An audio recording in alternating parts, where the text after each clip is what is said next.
Well, oh. We don't. I said we don't have to sync. Well, just in case. Just in case we do actually have to sync something. Be careful. You never know. I do know. I know that we don't. But you just never know. Okay, that's fair. Let me remove these.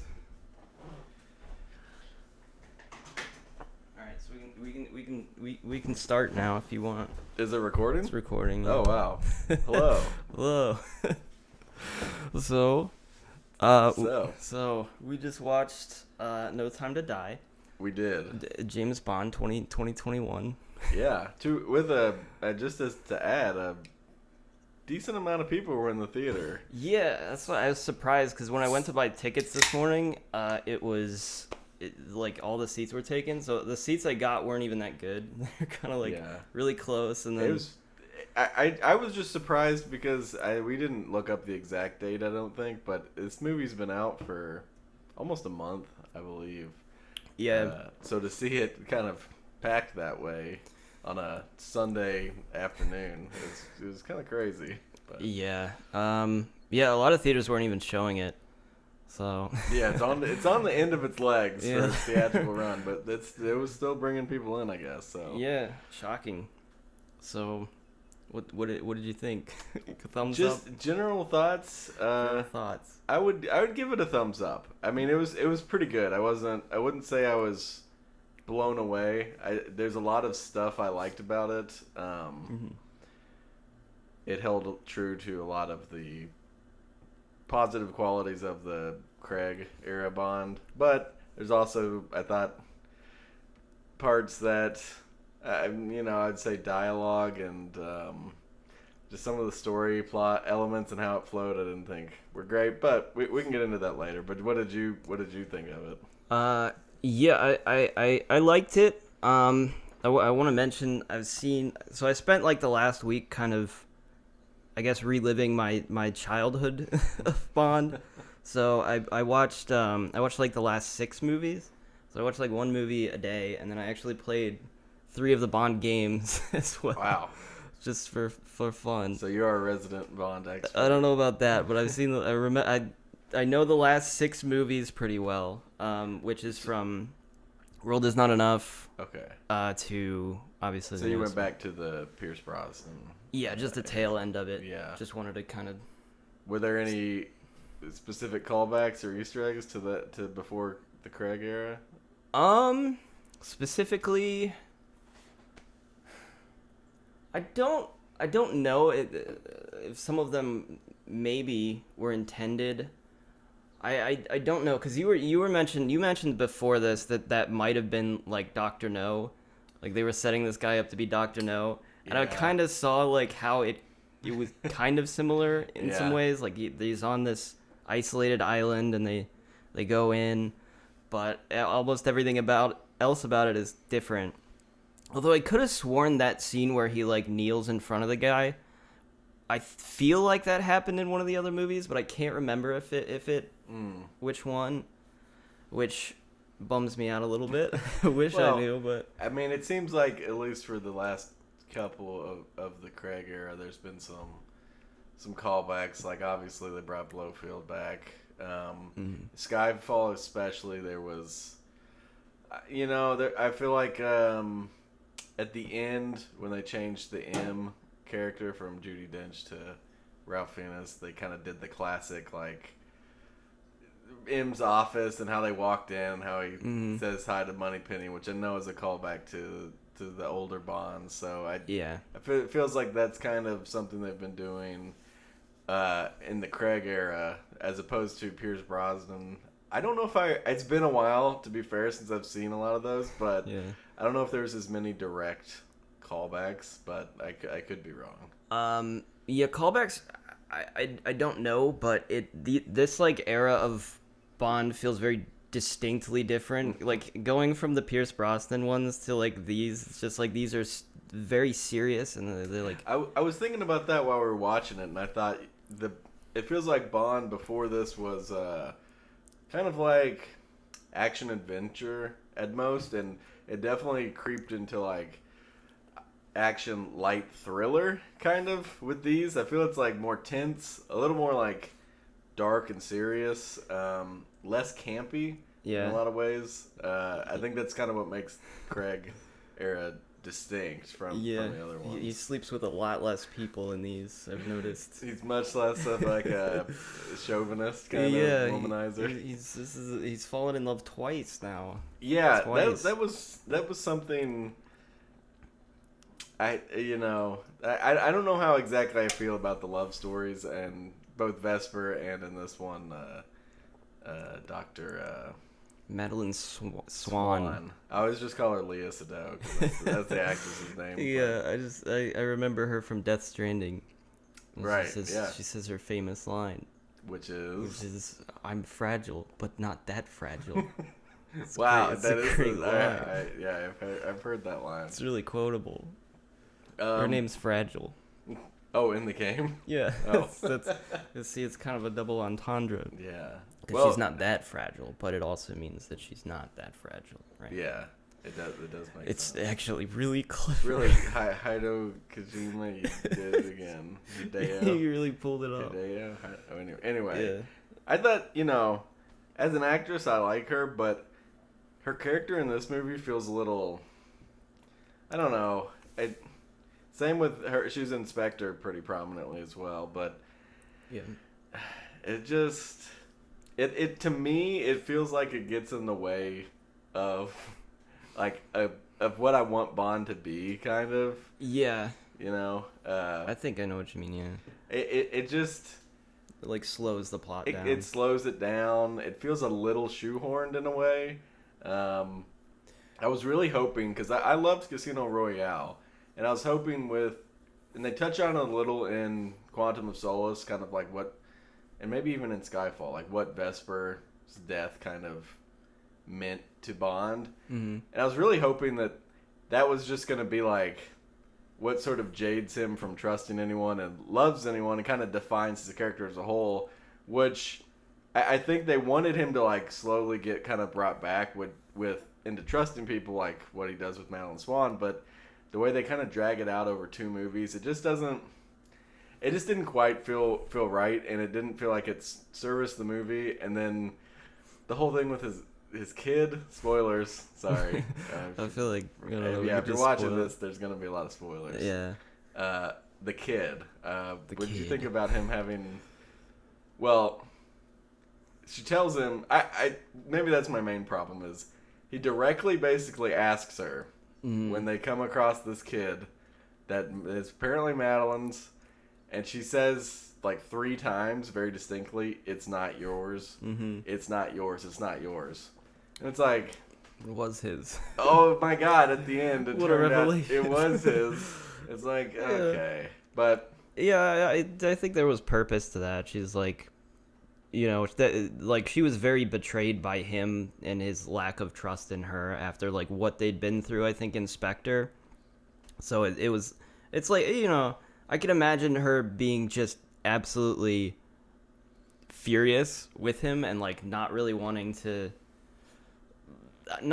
forgive him for that. And so that's why she's like, I don't know. She just doesn't want to, like, she's a little hesitant to say, hey, well, there's the big thing now here that connects us, but Did you notice when in like the beginning when he puts her on the train and says, "I'll never see you again," she like clutches her stomach? Yeah. I thought she just had bad gas or something. Indigestion. No, it turns out she knew at that time she was pregnant, I guess. Yeah, that makes sense. I took that as like, oh shit, her heart's breaking, or so. That's what I saw that as. But I thought for a second, I was like, oh my God, she's pregnant or something, and then it came back later, and I was like, of course. But God, I didn't even think of those. I don't know how do you want to break this down, like break it chronologically, or how do you want to? Or do you just want to kind of talk about what we liked or didn't like? Because it may make more sense to try to talk about things from the beginning to the end. Because I just jumped to a kid and it's like, yeah, we can do that. Supposing I can remember. It's a long movie. The plot. Yeah. It's 2.5 hours. Yeah, so obviously it starts with them together. I believe that would have been immediately after the end of Spectre, because they cut ahead to 5 years later, which I think is the distance between the films. So, well, it starts with her having that flashback about Saffron. Right, which they talk about in Spectre, like specifically. She relays like all that information, so it was really cool to see it happen. Mm-hmm. And yeah, I thought that scene was I liked it a lot. How it opened with that, it was a flashback, and it sets up Rami Malek's character, Lucifer Saffron, I think his name is. Oh, you caught that. I totally missed his name. I looked it up afterwards. I thought it was just good. Lucifer, but it's like there's a T in there, so it's like Lucifer. Really which cool. I'm like, wow, that's such a. Which we can talk about that later too in the villains of Bond series, but I thought that opening scene was pretty good, pretty cinematic, and it lets you know kind of her secret, which kind of comes up because Bond wants to know. Like, the whole movie, basically, Bond doesn't realize there's a connection there. Between Saffron and Madeline. Right. But she doesn't know it's who which he you is. wouldn't even know it's relevant because Saffron doesn't even really show up for the first hour and a half of this movie, which is fine, but it's just... Yeah. you open with him, and from the trailers and stuff, he's the bad guy. And then, I don't want to say it's frustrating. It's not a detriment to the movie, but the whole time it's like you're watching the good guys trying to piece together that it's him behind this, or like there's some other group, and you just know he's gonna pop up somewhere. But it's a long time into the movie. It's just something I noticed. I was like, dang, the actual villain of this movie doesn't really show up until a long way in, like the end. Yeah.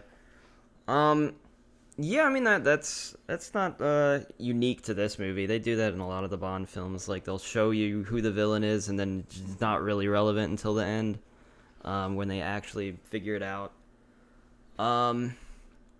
But yeah, I think that opening scene helps also show that she's like capable herself. Like she knows how to use guns and shit. So I think it's important to like set that up as well, that she like has skills to defend herself, in case you don't remember that from Spectre. Or that she was involved with like her dad being Mr. White, right? Yeah, that whole thing, I don't know she's if connected to Spectre. I guess he does in the opening scene. He mentions your father murdered my entire family or something. So was that the opening scene? I think doesn't he tell her that? He says it again, but I think when he walks in first, he says something like, "Well, your father took my entire family. I'm coming to repay the something." He implies that his father wronged him. That's why he's came to kill him. But I thought that set it up well. Then it goes, some of the stuff with, it probably wasn't even that long, but then, them hanging out in whatever city that was. I forget if it's Italy somewhere. And then it's like... Oh, it's someplace where they were doing like a festival. They were like burning notes. Burning notes with your secrets on it, and and your sins to be forgiven or forgotten or something. Yeah. So obviously both characters have notes. I didn't catch what she wrote. Okay. Dang it. No, I was hoping that you caught that, because I completely didn't. I might be wrong about this, but it might have been written in French. Oh, okay. I think. I thought I saw like remember like kind of looking at it and being like, what does that say? I saw like an MME on one of the words, and I was like, that could be French. Yeah. It's like I don't know, but yeah, it's French. It doesn't. The camera does not like hang on it to let you really read it. Like you really have to catch it. And be lucky, because I guess we could look it up. It might be online, but I'll look it up. Some of that drag. Like I don't care to watch Bond have to roll around in bed and talk about his feelings. I just don't. I mean, I'm not saying that it was poorly done, but again, it feels like it like trips over itself with telling like a cool espionage thing when it I don't know, tries to get into Bond's feelings. But yeah, that's just me. Well, I think that's just kind of what they're trying. Like they were trying to modernize Bond, because I mean that was kind of like a plot point in Skyfall. Was like this whole thing is outdated, the silly spy stuff. So like they you know. You mean he couldn't do just this very like serious sleep with her and then get up and give her a nice slap or whatever like yeah. Connery would do and, Yeah. and move on with his life? No, yeah, Yeah, I'm not saying that. I it's guess just like, you know, it takes fits. its time to Yeah, do that rather than just being yeah, bold, blind action, you know. Yeah, I just some of it. It's hard for me to put into words, but just then again, I like Lea Seydoux and I actually like the character of Madeline Swan, but I just never really bought into like their relationship chemistry, maybe. And for them to choose that character then to be the one he has a kid with, and like technically his his ultimate relationship, like that, his last relationship. Yeah. I don't know. I know they basically had to because they were building it up in Spectre, or they built it up. Yeah. Spectre, well. So. Yeah, it's also was like the whole issue in like Quantum of Solace was his. I mean, it's kind of like a bookend to his whole romantic relationships with Vesper. Is kind of there's a lot of like what's the word, like like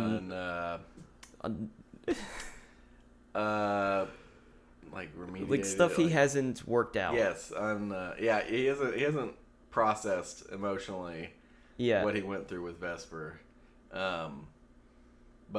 but yeah, so yeah, it's like paralleling that, and it's like the bookend of that tale of like, oh, these found someone to fall in, and the parallels again because he doesn't trust her specifically because Vesperlin did betray him, which leads into that the next part of the movie is they're hanging out together. Happen to be well, it explains it by saying Madeline chose that town, I guess purposely, because it's where Vesper Lynn was buried. And she wanted him to go visit it because she says, like, if you don't take care of this and forgive yourself and her for her betrayal, we'll never work as a couple, or something. That's paraphrased. But so he goes to Vesper's tomb, conveniently in the same town, and oh my gosh, it was a trap. See, I think Bond's allowed to. I think James Bond movies are allowed to do things like this, but when you look at it, like when you step back, I kind of like laughed a little. But the scene, what happens is he walks up to this tomb. Yeah. Notice there's flowers. Picks up a single card that has the Spectre symbol on it, and then a bomb goes off in the tomb and knocks him back. Yep. It works fine because it's a Bond movie, but it's almost just like kind of comical how that all plays out. Like he's like sitting at the tomb, picks up a card, and oh my God, it's Spectre! Then boom, and I don't know. It's fine though, but I don't know. It just feels cartoony almost, but just fine because that happens in Bond movies. But I go back and forth sometimes about whether it's laugh worthy or whether it's appropriate. But yeah, I don't know. It worked for me. I thought I was like, I mean, it's this whole. It makes sense in the end because like Blofeld kind of explains like he knew he was gonna go there eventually, so just like I'm gonna set up a bomb there. It didn't kill him, which that's a common running theme with Bond at surviving very brutal. Yeah. The point of like a grenade blows up like right next to him, and he's just fine. Multiple just gets up. Yeah. But that's an important part because I did like that ultimately and so what happens is Bond that blows up. Bond thinks that it was Madeline setting him up because she was the one who told him to go there. Right. Which and when you first are watching the movie, you're kind of like, oh well, that's maybe she did, but it's also just kind of almost it seemed too obvious that she would be bad or whatever. Yeah. But I really liked when it comes back around to Blofeld explaining that he did that to purposely destroy his trust in Madeline and kind of ruin it. That's the sort of like evil genius shit I want to see especially from someone like Blofeld. So I thought that was cool, where it was less of just like, I expect you to die. Like it's more of like, I am going to ruin your only relationship that was potentially working out.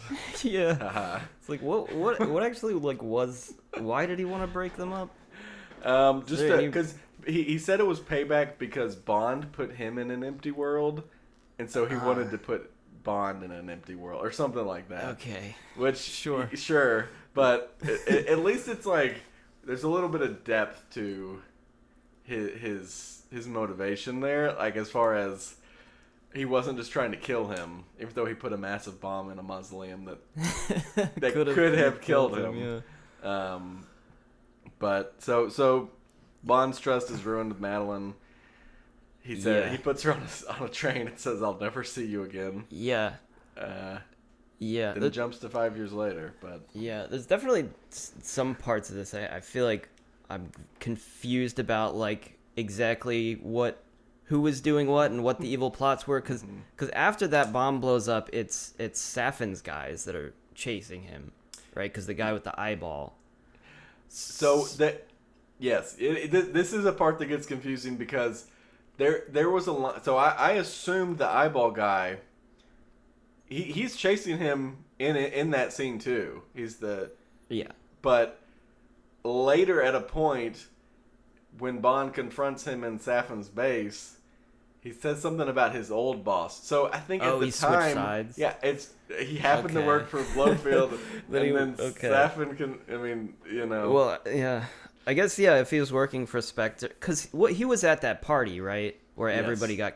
That was another thing. Was if he was part of Spectre, he was one of the only ones that didn't get killed. He set the bomb though, so he must have at that point changed. So you think he set the bomb? You think he changed that before that? Yeah.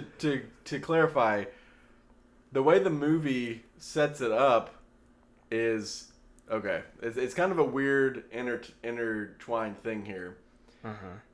Blofeld wanted to have the bomb there to only target Bond. Yeah, but Saffron or Safin? I can't. Safin changed it to where it targeted the DNA of all the Spectre agents there. But the guy who set the bomb originally was a henchman of Blofeld, who I don't know if he was aware that it had been changed. That's what I thought. He wasn't, because the scientist dude had hidden the USB chip. Right. Yeah. So, oh my god. So he was working for Blofeld, but he wasn't apparently one of the people whose Spectre DNA would have killed him. He's excluded because it doesn't hold up, and it is confusing in the movie a bit because it's like I don't know. You also don't know originally who the Russian scientist was working for, because it seems like at first he was working for. He was like a triple agent. Yeah, like, because M knows him. Yeah, because he created that whole project. Yeah. They break into his facility, which at the time is Blofeld's. Yeah, it was Spectre. But Saffron contacts him while that's happening. Yeah, to get him to sabotage Spectre. Yeah. Yeah. It's technically right, but it's just jumbled a bit, I think. Yeah. But speaking of that guy, I liked the dude with the eye, because I love the idea of like the big bad Bond henchman who's like has some sort of special characteristic. Oh yeah, the right hand man. But I feel like the Craig era just eliminates him too quick. Maybe I'm just thinking too fondly of Jaws, or oh yeah, like Odd Job, or the ones that just kind of stand out from the old ones. But like, if I remember Inspector, they have Dave Bautista as like Mr. I forget his name. Mr. He was one of the American agents.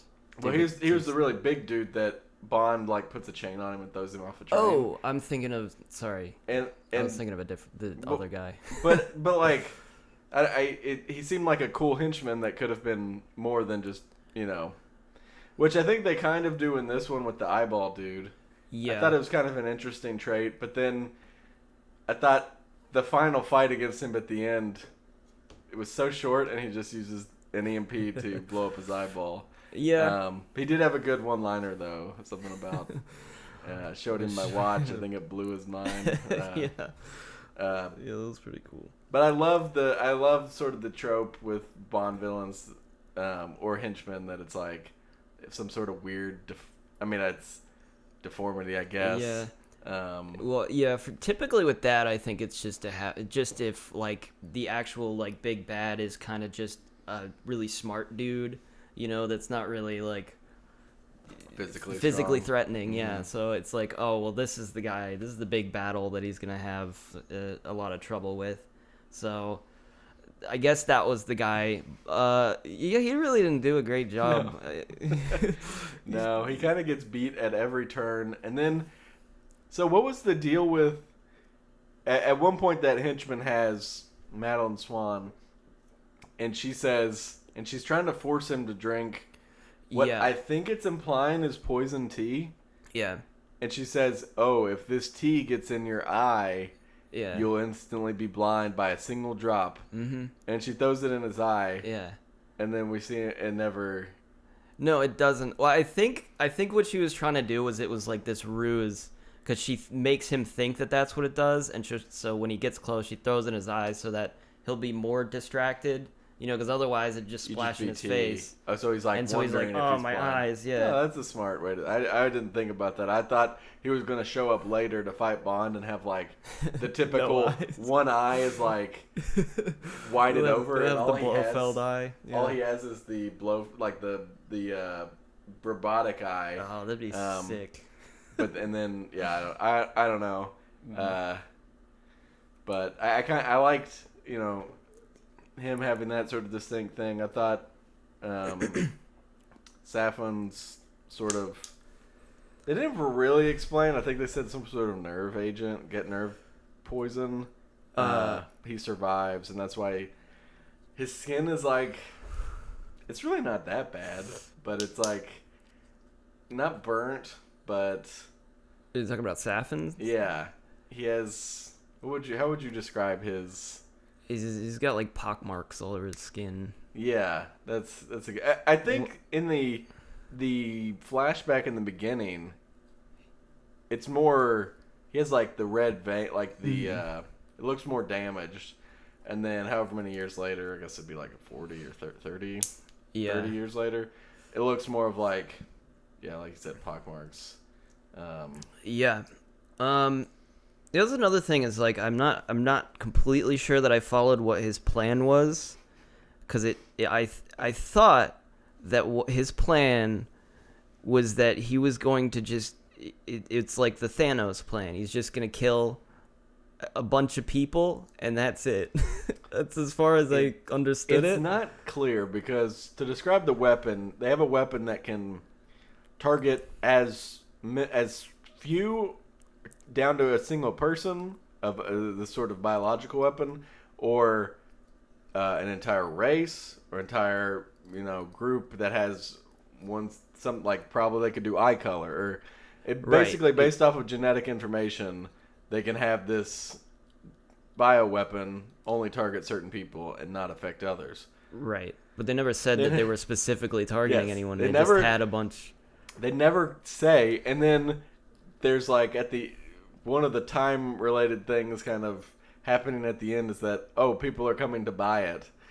And it was like, oh, so he's just selling it He's as just the weapon. selling the weapon. So Okay. it's like, oh, he's just another... Which I feel like in some ways a lot of Bond villains boil down to that, but it's like purposely. Like, they have this grand thing and they're usually like melodramatic and egotistical, but then it's like, oh, you're just wanting money. Yeah. Or something, or power. Power. It's nothing chaos. like seemingly specifically personal, or it's like there may be a personal story there of how they were wronged in the past, but it's like, oh, you're kind of just using that for power, to get power or money, or... Yeah. I mean, yeah, I liked the villain in Skyfall had a very, like, personal vendetta. Yep. Which is just, I'm going to kill M. Yeah. That was basically it. And he goes all out of his way to do this, because he's like a former 00, I believe. And he had a very, like, personal, well-developed sort of thing that made sense. This guy I didn't feel as much of that about, because it wasn't clear to me, like, what exactly he wanted. It seemed just, like, really chaotic, but he seems really clever, because, like, they set him up to be really clever, because he took out all of Spectre, which is, I mean... Spoiler. A little... They're at a party. The virus gets released. It's targeted. It's been switched and targets only Spectre agents. Mm-hmm. You see, like, what would you say, 5 or 6 die on screen from like their skin bubbling up. Yeah, and then they're all there. Cut to the next scene, and it's like, oh my god, he's just killed all of Spectre. He killed all of Spectre. Like, what? Which was really kind of anticlimactic, since that was the whole setup, I guess, of the previous film. Although I guess they defeated Blofeld technically in the end, so. Yeah, in that way, I kind of felt like they were already defeated. I'm a little bummed. I mean, I know this whole era was coming to an end anyway, so there's not much to set up. But the idea of Spectre and how it could have... I mean, they did tie it back to the previous movies, but how it could have been like the thing looming over future villains as well, I thought could have been cool. But I get that they only had one more movie. But to kill...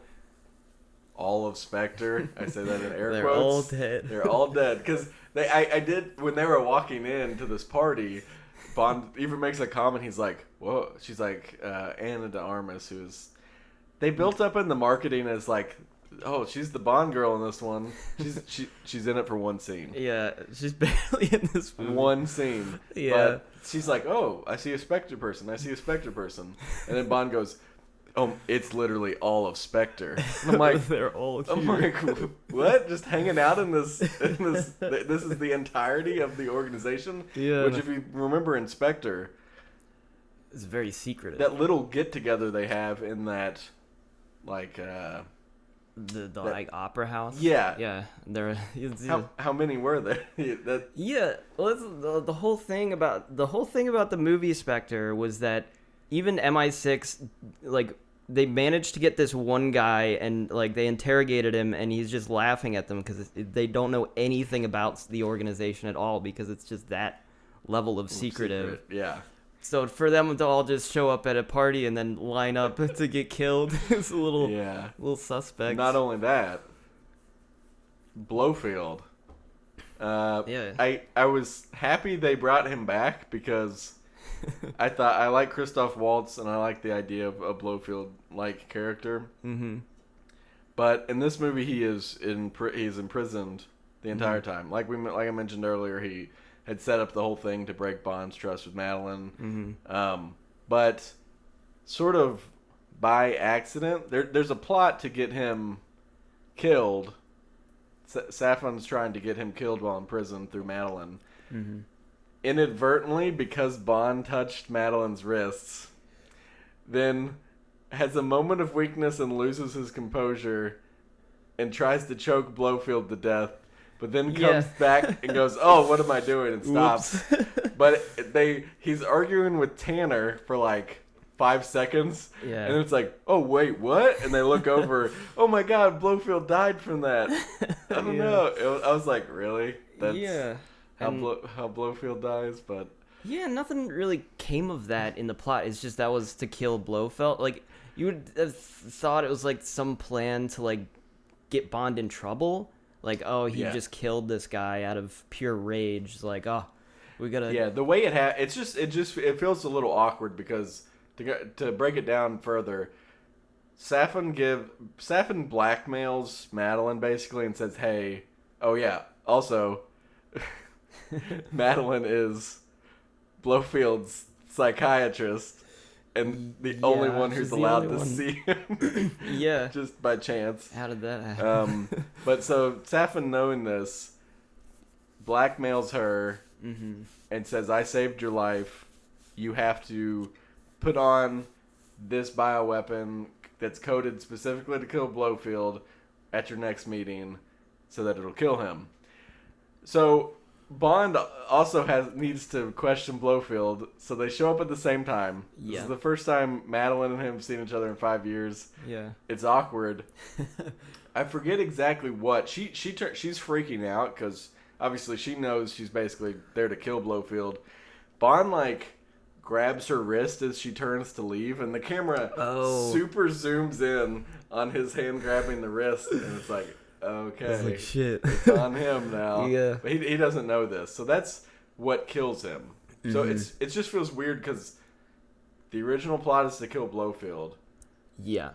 At no point does it really make you think that it's not going to happen because it shows the hand touching of the wrist that she sprayed it on. So it's not even like a surprise when Blofeld is dead because you knew. I don't know. Yeah. It's just handled kind of awkwardly, but I wish there was, I don't know, more for Blofeld to have done or been a part of in this one. Yeah.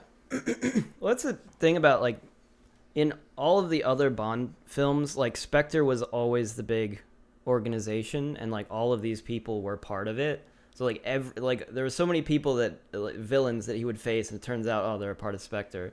You know, so it was this like whole thing. But now they've killed Spectre and are individually killing all of these members. Like Blofeld especially was in like a bunch of at least the Sean Connery ones. Yeah, he like was several. It was me, James. It was me all along. Yeah, or whatever. When you first see him in the movie, you don't even see his face. Like he's kind of set up to be like the biggest of the villains.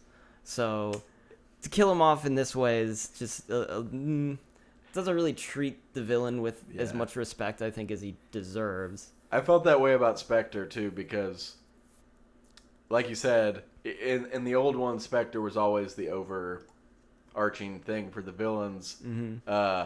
They tried to I think Skyfall has a reference to Spectre through Mr. White because he has a ring or something. But then they sort of retroactively connect Spectre to all the stuff from the Craig era. I think there's a scene in Spectre or something where it flashes. If they're on a computer screen and it shows like villains' faces, and it's like, oh my god, they were part of Spectre too, or something. Right. Well, that was actually set up though in Casino Royale, I'll say, because Mr. White, the whole reason he went after Mr. White, because Mr. White was the guy that killed Le Chauve in Casino Royale. Oh, that's right. He breaks in. Right, and they're like, who the hell is this guy? So Le Chauve was set up to be a part of Spectre, and then Oh, nothing happens with it in Quantum of Solace. They're looking for this guy Dominic Green. I can forgive you if you don't remember. No, I plot remember. Of They find him Solace. in the desert. Bond kills him by making him drink the fluid, but they find him in the desert with bullets in him, implying that Spectre came out of their way to kill him. Not even though he was basically already dead. Yeah. But they were all like connected. That was sort of this mysterious thing that was set up and then kind of revealed in Spectre, I guess. Well, back to long way of saying, I always was upset that Blofeld got captured in Spectre, just because, like you mentioned, it feels like a fumbling of what's supposed to be like the big bad. Yeah, the scary guy. Instead of, I half expected him to break free from prison and basically team up with the big bad of this movie. Like, before I knew anything, I was like, well, they're saying Christoph Waltz is back. surely he's gonna team up with the villain. No, we get like one scene with him actually in it, and a couple like voiceover scenes. Yeah. And he's dead. Yeah. And all of Spectre's dead. Yeah, and they kind of. I mean, they just like embarrass the character, you know, because it's like he has this big announcement when Bond is like in the middle of this, and it's this like kind of cool. It's this cool scene of like Blofeld's like genius plan coming together that he got Bond here, and then he says like he was like watching the whole time even though he was in jail, and then it's just like. He says, "Don't worry, guys. It won't hurt you." He's not dropping. Wes is not joking there. He literally. It's a very cool setup scene, and then he goes, "No, it's okay, guys. It won't hurt you. It'll only hurt him." And then Spectre starts it. Yeah, it.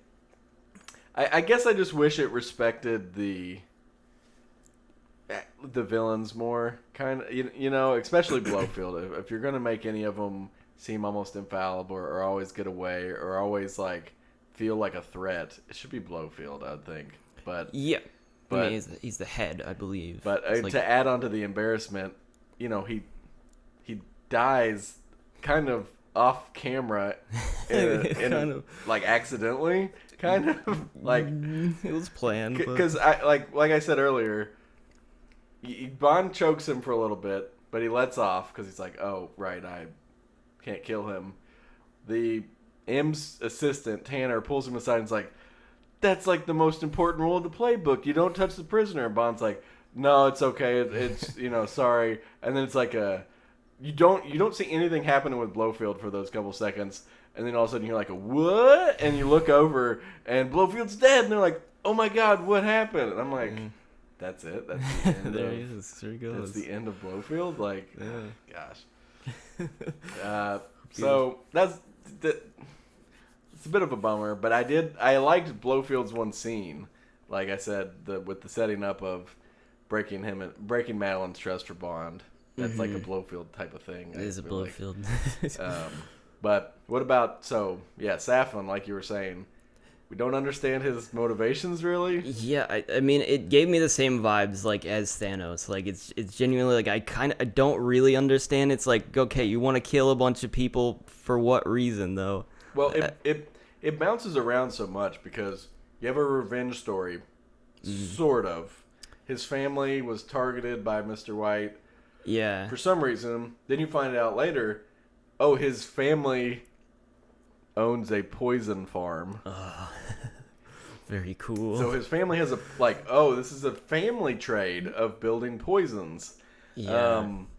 And the way he talks about how he seems very, very proud of his product, but you get the way he talks about it, you think he has a higher purpose or something, like that he wants to commit a genocide, and then it's like, no, it sounds like he's just selling it. So it's hard to really... I don't know. Yeah, I mean, it would have made more sense if, like, it was a revenge plotline where he was trying to take out Spectre, but then he achieves that, and then they're like, we have to continue, so he's selling it also, I guess. Yeah, and he's also in love with Madeline. Is he? Do you think... Did they establish that? They at the end when he says... Because he makes a vial... That's really weird. He makes a vial specific... also, to be clear, the flashback scene, I mean... Safin's like he's at least grown. He may be a teenager he's an adult. or an adult. I don't know if she's like a small child. He is wearing a mask the whole time, but yeah, she's a small child. Yeah. Okay, later on, there's like a creepy one-on-one scene with him and Madeline where he blackmails her into killing Blofeld, but he says some things that are like, I think he says she looks great. Well, yeah, he says... You look very attractive. That must be difficult for your patience or something like that. Yeah, it's weird because although I think the movie's supposed to imply that he was like a young, not like a kid, but like maybe a teenager, but he's wearing a mask in that scene. Yeah, it would be hard to tell, I guess. It's weird because then also the whole like the ultimate ending of what Safin does, he has a vial of the virus that's targeted to Madeline's genes. and his last-ditch effort against Bond is he breaks it and scratches him, so it's in Bond, and it's also in Safin, and he says something like, now neither of us can have the thing we love, or something like that, and I was like... Well, I think he was, like, because with his whole monologue, he was comparing, like, his project as his, like, child, his, like, baby, and they were talking about, like, you're trying to take that from me, so I'm taking away the thing that you love. So I think maybe that's more what he meant. That was in another scene, though. But yeah, but that's the implication I got was that he broke that vial in his hand, because that's what it shows first, is like all the blood in his hand, and then it shows Bond's face as well, and it's like, and he makes some sort of comment about both of us not being able to be with who we like, or something like that, and it's like. Okay, why do you like her so much? Also, in that opening scene, she shoots him multiple times, and he shoots at her in the house. She drags his body outside, where he then wakes up, chases her. She falls through the ice, and I guess he sees her fighting to live, and then decides to. It's a little muddled because. In order to save her, he shoots his gun right at the ice at her to break it, to get her out. But the bullets are just missing her, luckily, I guess. Well, maybe he knew the ice and the water would break, they wouldn't be harmful because it breaks. He must have known. Yeah, I don't know if I would read it as like he was in love with her. Because I feel like with that, especially, it's like he saw himself in her, because that's the same thing that happened to him, is like his whole family was killed, and he's like, well, I'll save you and then we'll be the same. Like, he feels some kinship towards her, I think, is what that was supposed to be. Okay. Maybe not quite love, but he did say creepy stuff in the interview. But... Well, he said she was attractive. I don't know, which, I don't know. It's weird to say. You're right, though. It's probably I was kind of making the assumption. Like, I just got the vibe that he was a little more. The way you're explaining it, I see how it could be read that way. Yeah. I don't know. I just saw it differently, I guess. But I do want to talk about. I really liked his layer, his base. His layer. Oh, like saffron. Just from the sense of. It's like a Japanese garden. Yeah, I mean, it reminds me of, a good Bond villain lair. Yeah. It's on this island. It's really cool design. It's not practical, I would say, as far as, but it's not the point. It's not supposed to be practical. It's also, I don't know. It was really good visuals. I thought the whole movie actually had like good cinematography and good visuals. Yeah. Yeah, I would say for sure. I think comparing this to the other movies, I wouldn't say it's the best cinematography, because I think the best out of the Daniel Craig ones for me is Skyfall. I liked it when it came out. I rewatched it. I'm like, this is just I think it won incredible. An Oscar for it's so good, and it's the framing of everything is just like these beautiful like paintings that they. It's just so good. It wasn't that level of good in this one. Not quite. That's Roger Deakins, I think, who is like a famous cinematographer. He's won a lot of... Well, he's been nominated for a lot of Oscars, but I can't remember what his first win was, but he was nominated at least for Skyfall. Because it does. You're right. Every scene looks like a piece of art. It's like a beautiful photograph. Yeah. It's... I still think Spectre had decent cinematography as well. I think it's close to that. I'd say it's in line with Spectre. Yeah, I think it's about. I don't know who did. Do you know who did? It's clearly a different person. I don't. Look it up. You can tell they kind of like it. You had Skyfall happen, which is obviously in a league of its own, and you can tell the Spectre and No Time to Die. I wouldn't say they try to like replicate it, but they go for that style of it's very cinematographic, but yeah, they are different people. So Sam Mendes did Spectre. Kerry Joji Fukunaga. Well, that's did No Time to That's the Die. directors, yeah. Okay. So I you'd should have to look up look at something else. cinematographer. Oh But God, I don't know anything about movies. no, God. I only know Roger Deakins because he's a super famous as one of the best cinematographers of all time. Okay, Sinus Landgren did No Time to Die. Give me a second. Photographer of Spectre. Hoyt van Hoytema. What a name. Okay. Yes, yeah, different. but I would agree with you though. Skyfall stands out. It is just the best. Yeah. But I thought there was maybe it was some of the environments I thought in this one were good, like the as pointless as it was, the environment with like the misty forest. I thought looked on screen. It just looked really good. Yeah, that was really cool. The layer I thought was cool. I actually liked the first sort of fight and chase scene in Italy. I thought, and it just they picked pretty good cities and locations. I think across all the Craig films, even ones like Quantum of Solace, where as a movie, it's kind of forgettable. But I thought the desert like hotel is looked pretty cool, like visually. Yeah. I don't know. They all have their. I mean, in that regard, as far as like settings or like set pieces, I would almost maybe say Casino Royale is like. Casino Royale is probably my second favorite Craig era, maybe even first. For sure. But I'd say like as far as settings, I don't know that I can't, recall it being having super interesting locations. But a lot of it plays around the poker game. Yeah. But anyway, yeah, No Time to Die kind of continues the tradition of looking. I mean, you think about the Pierce Brosnan movies, and it obviously totally different movies, totally different tone, but yeah. it's almost like cartoony compared to the visual direction of the Craig films. But yeah. I think there's another thing to probably be said about like the way they do action scenes specifically. Because like the worst example of action scenes was definitely Quantum of Solace, because you literally just jumping between shots like every second. You can't tell what's going on. So I definitely prefer it when it's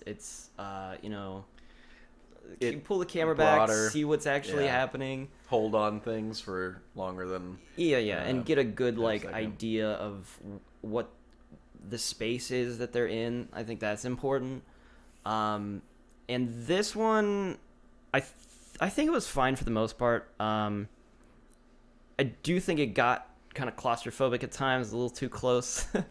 But otherwise, it was fine. Although there weren't that many action scenes, I'll say, because it was just like the action scene at the beginning where he's being chased through the city, Italy, or whatever we thought that was. Yeah. And then there's the, it's basically, the forests scene. And then just like the last part, and that's there like is the Spectre party in Cuba, but it's kind of short, I think. Does he even really fight anyone in that? It's mostly gun. It's almost exclusively gunplay and him chasing. Ana de Armas does most of the shooting. Which right. I like Ana de Armas a lot, and I thought I would say she's kind of underutilized in this. Oh, for sure. Yeah, she's barely used. But she was a fun character too. The premise of I was expecting, most Bond girls are like sultry and like confident, and just you think they know more than they're very clever and cunning or something. Yeah. You immediately get the impression that this is like her first day on the job.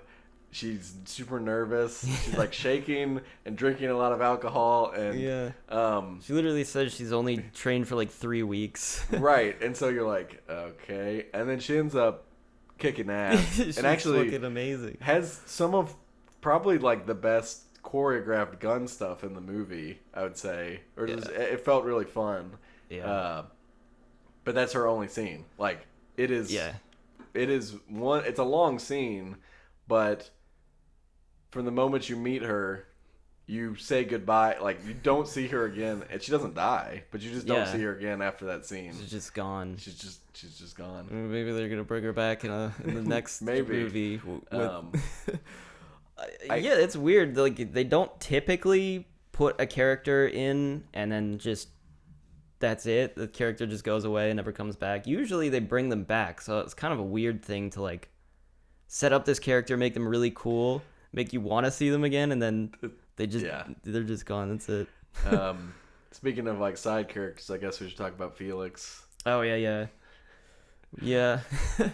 that's another. Here, my thing is, I loved, especially in Casino Royale, when they kind of drop that, you know, he's Felix from the CIA, because that's, you know, obviously Felix Leitner's in all the older Bond movies in various iterations. Yeah. But they bring, I don't think he's in. Is he not in Scott? They skip one of the movies, which I don't think he's in. Hold on. But I guess my point is they kind of tease him a little, and then in this movie, he dies, but apparently like it's supposed to be a very emotional moment. But I'm like, I wish they would have had him do more. Yeah, not necessarily in this sucks. movie, but just like in the series somewhere. Yeah. Bond and him kind of have like it implies that they have like a much deeper sort of relationship and history, and that they've been on missions together and stuff. Yeah. But we never really see it in any of the movies, and he dies, and it's like, man, it feels like another character. Like, so you have Ana de Armas, which I forget her name in the movie. Yeah. I don't even know if they really say it, but she's in and out and gone. You never see her again. Blofeld has an unceremonious death. Gets killed, yeah. Felix, unceremonious death. Yeah. I wish they would have done more with him, as well as those other short-lived characters. Yeah, I mean, yeah, it definitely feels like with just the Daniel Craig era especially, but like this film specifically, that they're trying to like finish all of the threads. Like they're leaving a lot of things are finished. Like, what are we gonna do in the next movie? Like, you've killed all the characters. Yeah. I would expect it, like, it has to be almost a full reboot, I would think. Yeah. I mean, they've reboot. Well, what are you saying exactly? Well, I mean, like, it's weird because they kill off some of the characters, but like, it wouldn't make sense for Ana de Armas' character to come back. They probably will bring her back, though, because she's one of the few characters that they can bring back. Yeah, I guess. It's going to be more messy than it probably needs to be as far as...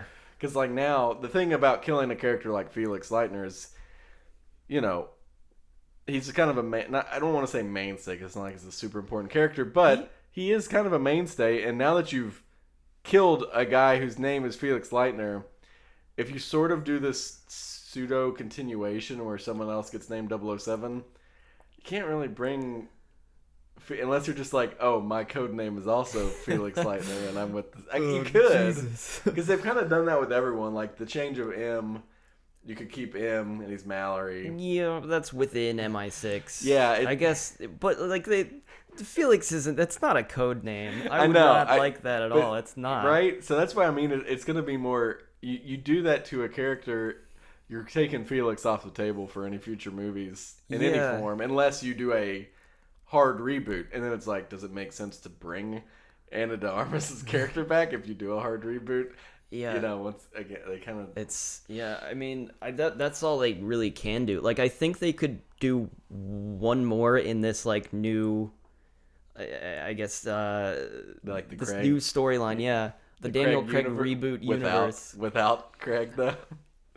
Well, spoilers. Well, yeah, spoilers. Craig, he dies. No, it's fine. I He's probably not dead. They're gonna bring him back somehow. I'm really worried for the next movie because I feel like it's. I mean, like, how do you? Didn't continue? they say though he's not like contractually, he is not under contract for another Bond movie, and he may not want to. So well, that's fine. Well, I guess then they can't bring Anna de Armas back. That's what I mean. Is I don't know that there's gonna be another Craig era Bond movie. Yeah, I guess the way they set this up is they wanted the stakes to be like really high in order to make it, I guess, more modern. So they're like, oh, all these classic characters can easily just die. Like, there's no Blofeld, there's no Felix Leiter, there's no. Who else is in it? There's no Bond. They killed Bond. Bond's got a kid now. Bond's got a kid. Yeah, he's gonna have marriage problems in the next. You'll go back to the formula of just new villain without Spectre.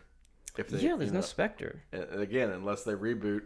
You could bring Spectre back, but now in this, so that's why I think the next Bond film, they do say he's going to return, but I think it will be a reboot. Like, I think it'll be either set in a different era, maybe like a Cold War era Bond or something. Yeah, they're gonna have to do something different. So let's talk about the new 007. Okay. They kind of make it. At first, I thought they were setting up. There's a character named 007 who gets the 007 appointment after Bond, retires.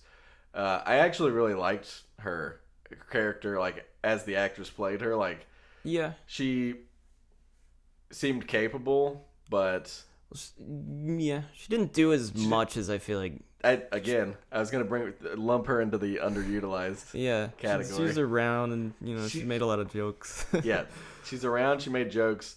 She does seem competent, and the little bit you do see her, but it again feels sort of like a pointless character because there's a whole contention about her being the new 007, like within MI6, and how does that make you mad? And blah blah blah, and then she ends up saying, no, you're the real 007. Yeah, she gives it back. And it's like, okay, so you're not, this is not passing the torch? Or any, like, I felt a little underutilized. I really wish the Craig era, because I think besides Skyfall, where the villain was the 00, you don't see any other 00s. Do you? I know they mentioned some of the other 00s. I can't remember if they actually pulled any in. But they mentioned them. I think they maybe mentioned them getting killed because doesn't the list get leaked in one of them? I think MI6 agents, maybe the Skyfall. A list of agents gets leaked. Right. And they get killed because they're undercover or something. But right, their cover gets blown, so they get pulled out of whatever they were doing. Yeah, but I guess that was Skyfall. The whole idea of the 00 system is cool. They kind of hint at it here with one other 00 character. We saw how formidable 00s are with Mr. Silva in Skyfall. Mm-hmm. I just wish there was, a little more to that James Bond lore of 00s making appearances, because the one in this movie just felt underutilized. I mean, this is supposed to be someone who, took James Bond's place, kind of like as the 007. Right. You just see her trick him, I guess, and then shoot a gun a few times. She's good at shooting people. Yeah. So I don't know. Yeah, I mean, in all of the other films, we only see 00s like a couple times throughout. Like, you see one of the 00s, I remember in one of the movies, he was dressed up as a clown, he was undercover, and you see him get chased and killed. And then there's obviously 006 from GoldenEye. There's another, isn't the dude who gets the bullet in his head? Oh, Renard. Is he not a 00? No, Renard's a terrorist, but a 00 agent is the one that shoots Renard. Oh, okay. Yeah. I knew something was related to that. Yeah, Renard from World Is Not Enough, by the way. There you go. Do we have to explain? Or just do people know that? I don't know. Yeah, but it's implied throughout most of the movies that Bond is like an exceptional 00. Like he's not only is he a 00, but he's like the best one. Like he gets put into these situations and is just incredibly lucky and incredibly reckless, and somehow survives these crazy situations that nobody else would. I would almost say that Bond's greatest skill is probably luck. It is luck, yeah. They even say, there's one of the movies they say that, and it's just like, it's just the luckiest man. Yeah, it feels like one of those things where his superpower is luck, because man, does he not only just survive so much, but little moments always seem to go his way, which is fine. Yeah. I think it adds like a sort of charm, I think, that he's always going to kind of get out of the situation. Yeah. I mean, in like Casino Royale and I think Quantum of Solace, they actually bring attention to the fact that he's also like super reckless. Like I said, like he'll walk into situations, just use his name, and like in Casino Royale especially, it's like the bad guy knows who he is and knows that he's there to like take all his money and kill him, and he's invited him, and he just like walks in. They're expecting him to use cover, and he's like, fuck it. He's not gonna kill me. He invited me here for some reason. So yeah, he just does that. Love he's just Casino Royale. Yeah, he's out of his mind. You know, he gets poisoned, almost dies, and just walks back in and goes, "Yeah, man, sorry, that last hand almost killed me." God, yeah. I love that line so much. It's yeah. I wish there were more moments like that, and not just catchy one-liners, but I'm thinking that, you know, while not as maybe forgettable as Quantum of Solace, and I'm not saying it was a bad movie, I feel like No Time to Die, I just am not going to be... I'm not going to have as many memorable, you know, things that stick with me, you know, compared to Skyfall or Casino Royale. You know, I that's just kind of obviously we'll see as time goes on how much the movie sticks with me, but I don't know, just after the first viewing, moments that really just stay in my mind, like some of the scenes from the poker game in Casino Royale and some of the cinematic shots in Skyfall. I just don't know that's gonna stay with me, but I'd agree with that. Yeah, I think just the Spectre party scene is like the one that's standing out to me right now as kind of the coolest scene.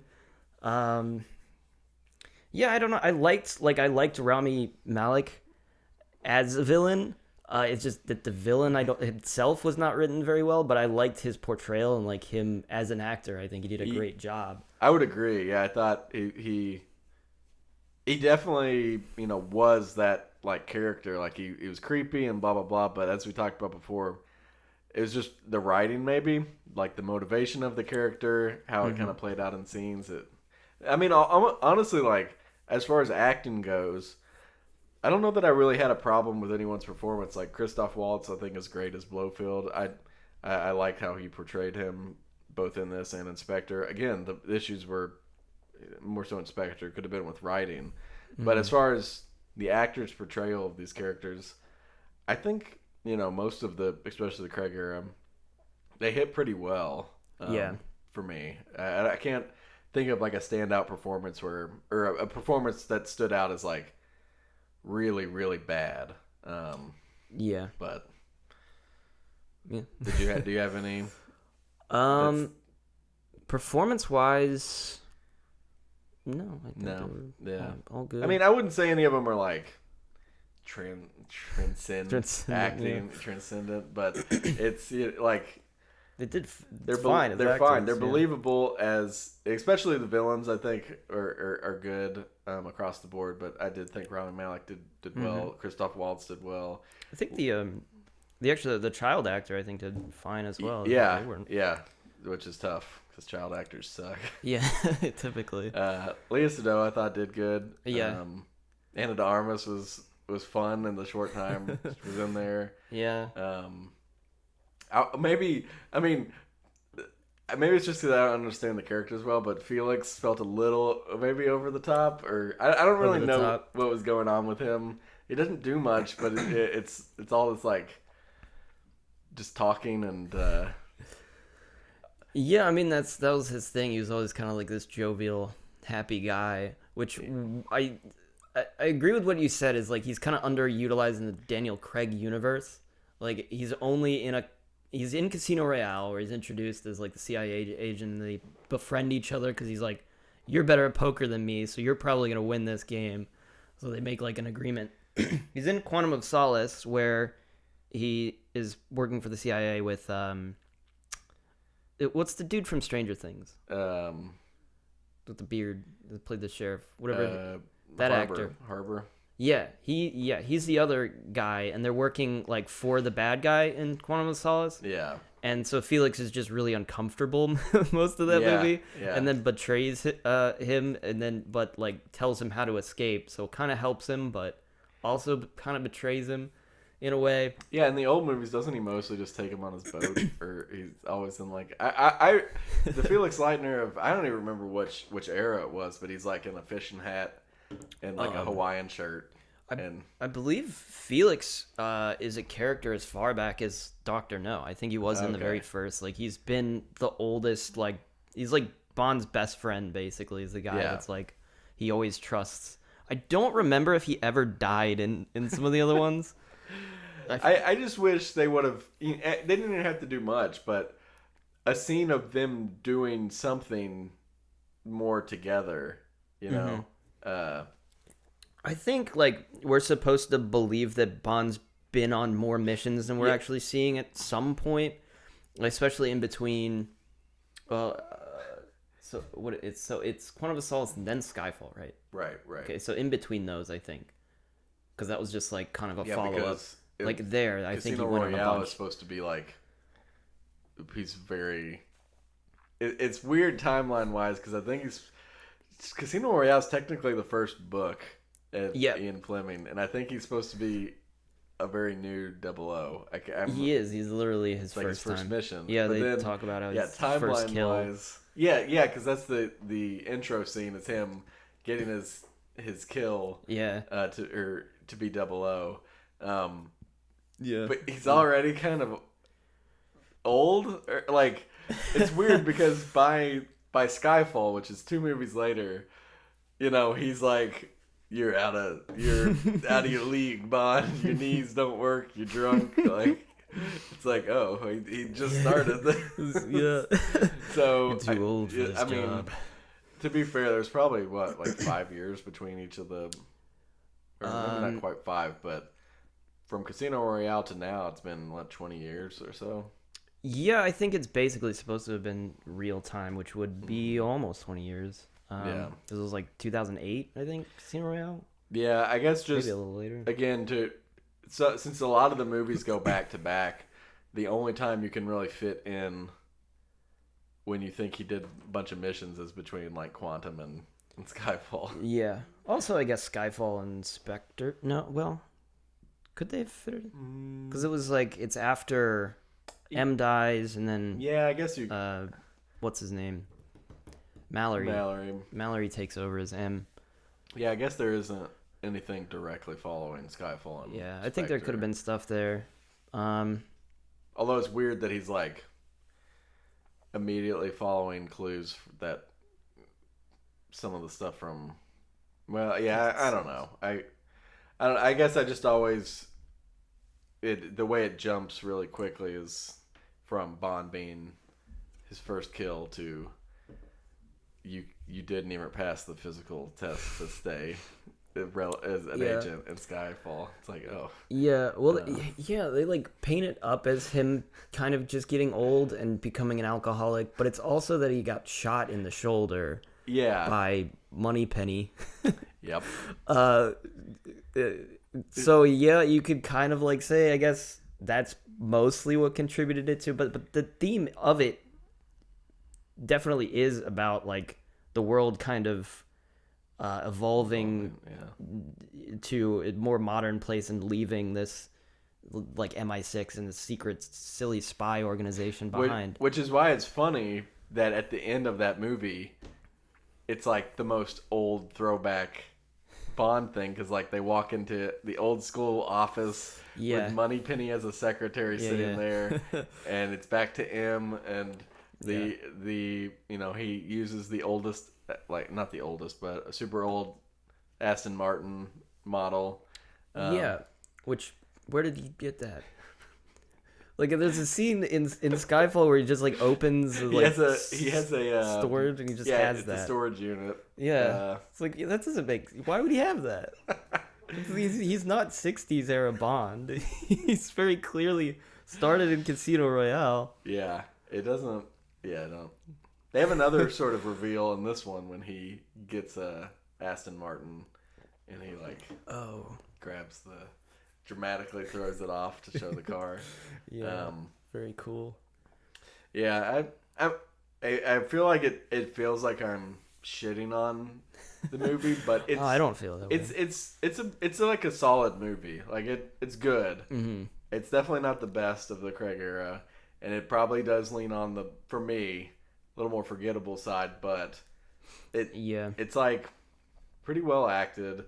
Has a lot, if you like Bond, there's a lot of Bond characters in it, especially from previous ones. I mean, you have Felix, you have a new Bond girl, you have a Bond girl, well, I guess a Bond girl from Madeline Swan Returns. You have Blofeld, you have a cool new villain, you have the whole MI6 party. I don't know, so there's a lot to like. It just, it's not perfect, you know. Yeah, I'd say, unfortunately, because some of the other ones are really good, it's like I definitely rank them. Skyfall, Casino Royale, like you said, that's the same for you. Then it gets a little weird. Quantum of Solace is definitely the bottom. That one's not great. But then it's like, it's good. Is it better than Spectre? I think I like Spectre better because of the villain, especially. That's what Spectre has going for it is Spectre. Yeah. And Blofeld. Like, it was the whole setup of the whole thing. Yeah, so that's what. But I just think does as a movie, does it flow better? They're pretty like neck and neck for me. I don't know. It's tough. But I mean, I think most people, I would be surprised if someone ranked this above Skyfall or Casino Royale. Yeah, definitely. And that's not just me being like, oh, I like those ones so much. I just genuinely think that it just doesn't. I don't know. I don't know that you could view those two movies and really think that this is better than one of those. But yeah, for sure. Yeah, those are just like on another level. I think those are some of the best, like just Bond films in general. Yeah, for sure. But yeah, so for the storylines for these, I find to because I went back and I watched the Pierce Brosnan movies, and I remember watching World Is Not Enough, and it's just the story just doesn't matter almost. It's there's parts in it where he'll just have an inkling of an idea, and he'll be like, I'm gonna follow this guy, he's probably a bad guy, and then he's right. And it's just it doesn't, you don't have to follow the plot that well. And it's just an excuse to have as many action scenes as possible, which I guess is how it was in the 90s. That's what people wanted. And then Die Another Day, I felt it was interesting because Die Another Day tries to do a very serious thing at the beginning, right, with him being tortured, and it's it's very serious for for Bond at that time. They would blow their minds to see the torture scene in Casino Royale. After, Yeah, that's the thing. So, but Die Another Day especially gets really silly at the end, especially because there's a space laser that's shooting down. The shark. It jumps the shark a little bit. Does he jump a shark when he's windsurfing? He doesn't. But isn't that what that's the one where the space laser is shooting on the ice? Yeah. And he's windsurfing. And he's surfing on or something. Yeah. It gets ridiculous. But at the end, he's fighting this dude, and they smash a window, and everybody gets thrust out of the plane, and then Halle Berry fixes it by just adjusting the plane and like, oh, we're flying in a straight line now. Suddenly they're not being sucked out of the plane, even though there's still like the whole wall of the plane is missing. It doesn't make any sense. You don't need logic. But it's just so ridiculous. And then to go from there to like Casino Royale, where I felt like that's almost what they wanted to do with Die Another Day, and they're like, let's try that again, but like do the whole thing serious. So I think that's why Casino Royale had the like torture scene that was, and they treated the whole movie seriously instead of having this weird juxtaposition. So I guess what I'm asking, like, do you prefer more that style, like the Daniel Craig style of just like kind of the serious action movie, or like is it okay if it's just like ridiculous and stupid? It's a good question. I mean, like we said before, I really do think that Casino Royale and Skyfall are some of might be my favorite Bond films across the board. That being said, I enjoy the 90s era stuff a lot, and I think it absolutely has a place and even if they like try and flip it back to that sort of thing for this next era, it just has to be done right now, because I think you're more susceptible at this point of being sort of they've set up expectations with the modern era of what Bond is, and like a lot of people who have watched the Craig may, like, from just an age perspective, may not even be that familiar with the previous stuff. So maybe that's what they're expecting. And then if you come out and it's like Austin Powers level campy, you're like, oh, like what is this? Isn't they'll be saying this isn't Bond the way that when the Craig stuff started coming out, some of the old folks were going, this isn't Bond, you know? Or even when the Pierce Brosnan ones came out, he's not Bond. Yeah. So I feel like that's going to happen regardless, but I would, that's so tough, because I'm a big fan of like action thrillers or just stuff that is kind of a darker, serious tone. So that's why I loved a lot of the Craig era stuff. But I would love them to just go super campy to some extent. Like you'd have to obviously like maybe go super campy, but have really good action scenes. I think it could work. I don't know that I have a preference though. Like either way, I think I'd be happy. I would hate if they went like too middle of the road and were like, we are gonna tone it down from the edginess of Craig era, but we want to keep, like, if they were like, oh well, again, I say that it obviously depends on. You could make that work, I'm sure. Yeah. But from preferences, I'd rather either they go fully one way or fully the other, because I'd love to see just super campy next new era. What about you? Well, I do. I wonder if it is just like just because we're in this like internet age, that like that's kind of the split was like audiences are far less forgiving now that to just go see something that's like stupid, so they want to see something, they want it to make sense, they want to follow everything, they want to not identify with the characters, but like the characters and make sure that they're developed well and it looks nice. So I think maybe that's part of the, like, if you were to go back to the sort of the campy style, like audience would just tear the shit apart and like be like, this sucks, worst movie ever. The question is, because I mean, Fast and Furious movies are more popular than they've ever been, and that is some of the campiest, ridiculous, stupidest stuff, and I enjoy the hell out of them. But the question is, would that direction work for Bond? Because it can work as a movie, I think, but it's would people accept it? Like I think there's a way where if you go that route of Fast and Furious, make it super campy, silly, over the top, it would work if it wasn't called James Bond. But if you put the James Bond name on it, people have expectations, and it's like, like you said, it'd get torn apart or something, just with reviews. So I think in general they're going to play it safe, more safe than I'd like them to, just because it just seems to be the play, like what companies do. You do what reaches the broadest audience and what's most likely to generate the most revenue, unfortunately. Yeah. I had a follow-up to that and I forgot. But I wrote down something else instead, so I'll just go with that. Okay. So obviously they introduce a Bond's daughter in this one. Yes. Do you think, like, if they were to reboot this, do you think it's possible that she is the next Bond? yeah, they're just gonna have what was her name? Madeline? No, that was his wife. Oh, Matilda. Matilde. Yeah. Matilde. Yeah. Matilde Bond. Well, she's gonna go to. I don't know. I think it's possible because it's like where do you go from here? It'd be so stupid. It would. It'd be so stupid. It would be so dumb. Oh my gosh, because like they've already established that MI6, especially 00s, are usually orphans. Oh, which I guess she lost her dad. Yeah, maybe she could lose her mom, and then it's fixed. There you go. She's an orphan. I mean, it's stupid. It's so stupid. I could see them doing it. Yeah, right. This is the problem because I don't have a problem with them doing a female Bond. I mean, again, it had to be done right. I think it could happen.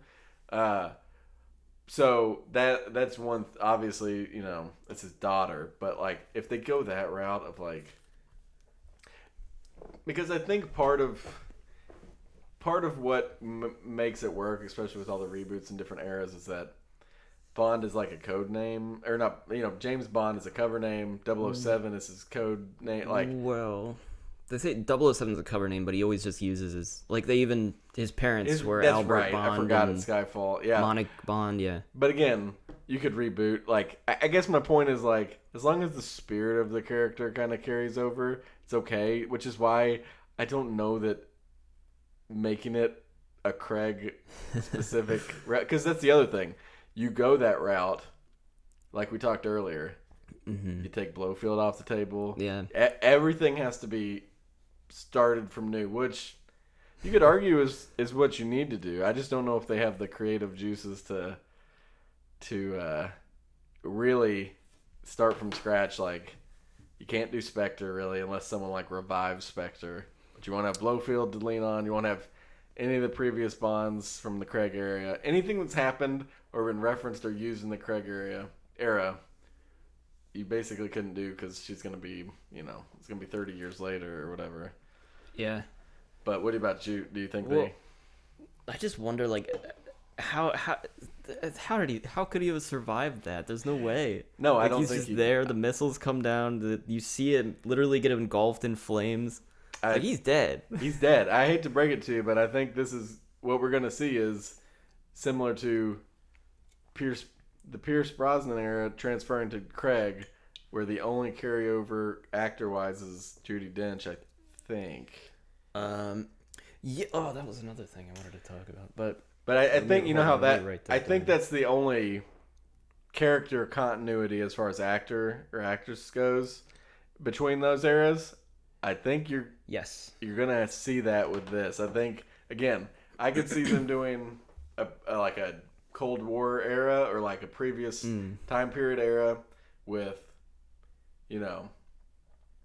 different characters or whatever. But I think the Craig era. I think it's done. Yeah. I think he's dead. I think they're putting a bookend on it. Yeah. There really is nothing to like. They ended all of the lingering plot lines. It's like there's nothing else. Like the villain didn't even survive. He's gone. Yeah. I mean that's fair. What's that? 5 movies that he did? Yeah, 5 movies, 5. And you said his contract didn't get renewed. Yeah. Which is about the same. I think Sean Connery probably did the most. I don't even know how many he did, but he did a lot if I remember correctly. But yeah, Daniel Craig and Pierce Brosnan. I think Pierce Brosnan did like 5. Goldeneye. I think No One Ever Dies. World Is Not Enough. Die Another Day. He only did 4. Maybe he only did 4. He only did 4.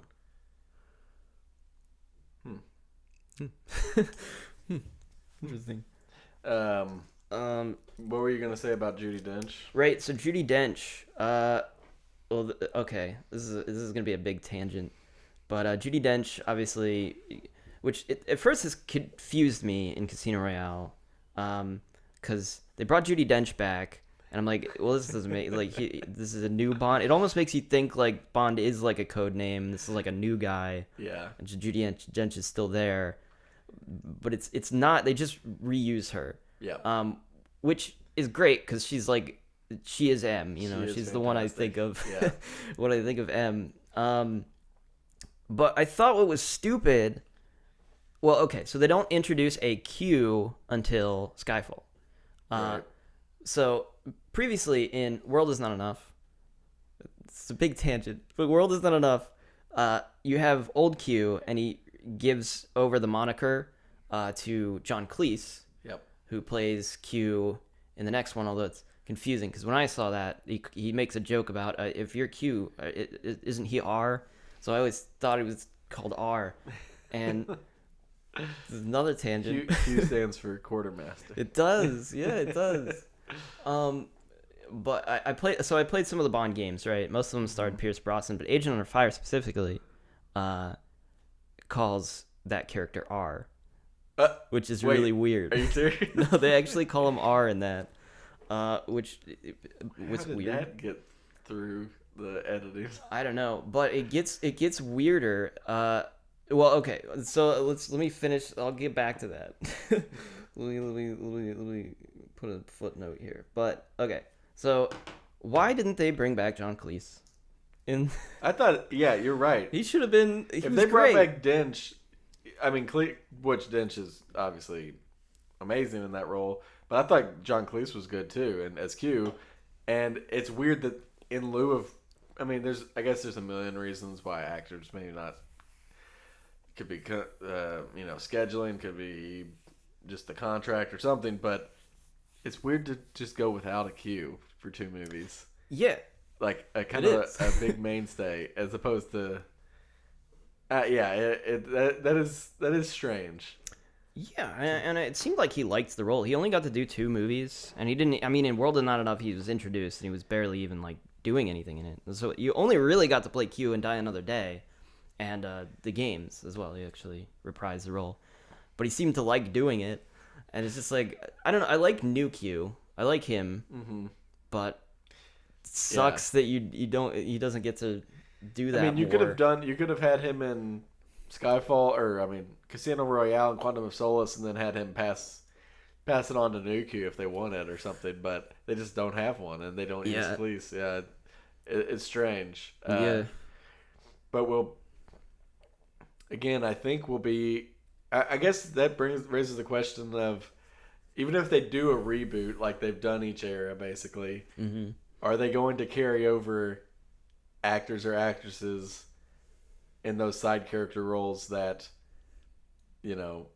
bridge the gap? Not bridge the gap, but kind of like how Judi Dench did. Like, are they going to bring the new Q or Moneypenny, or like they'll play their same role, but it's like a reboot, so I don't know that they'll have any memory of the Craig era stuff, but they're gonna be, I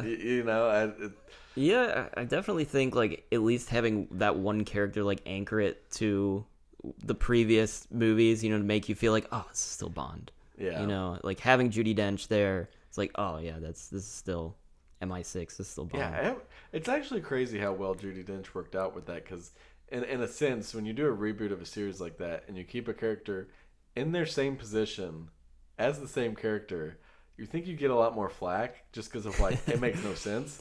But she does it so well that it's like, oh yeah, I don't want anyone else to be in. I do think Ralph Fiennes he's great. Is great. And I thought the transition that they did in Skyfall, like how that worked out, I thought they did that well, the transition in M. Yeah. But yeah, I don't know of this group who would be like.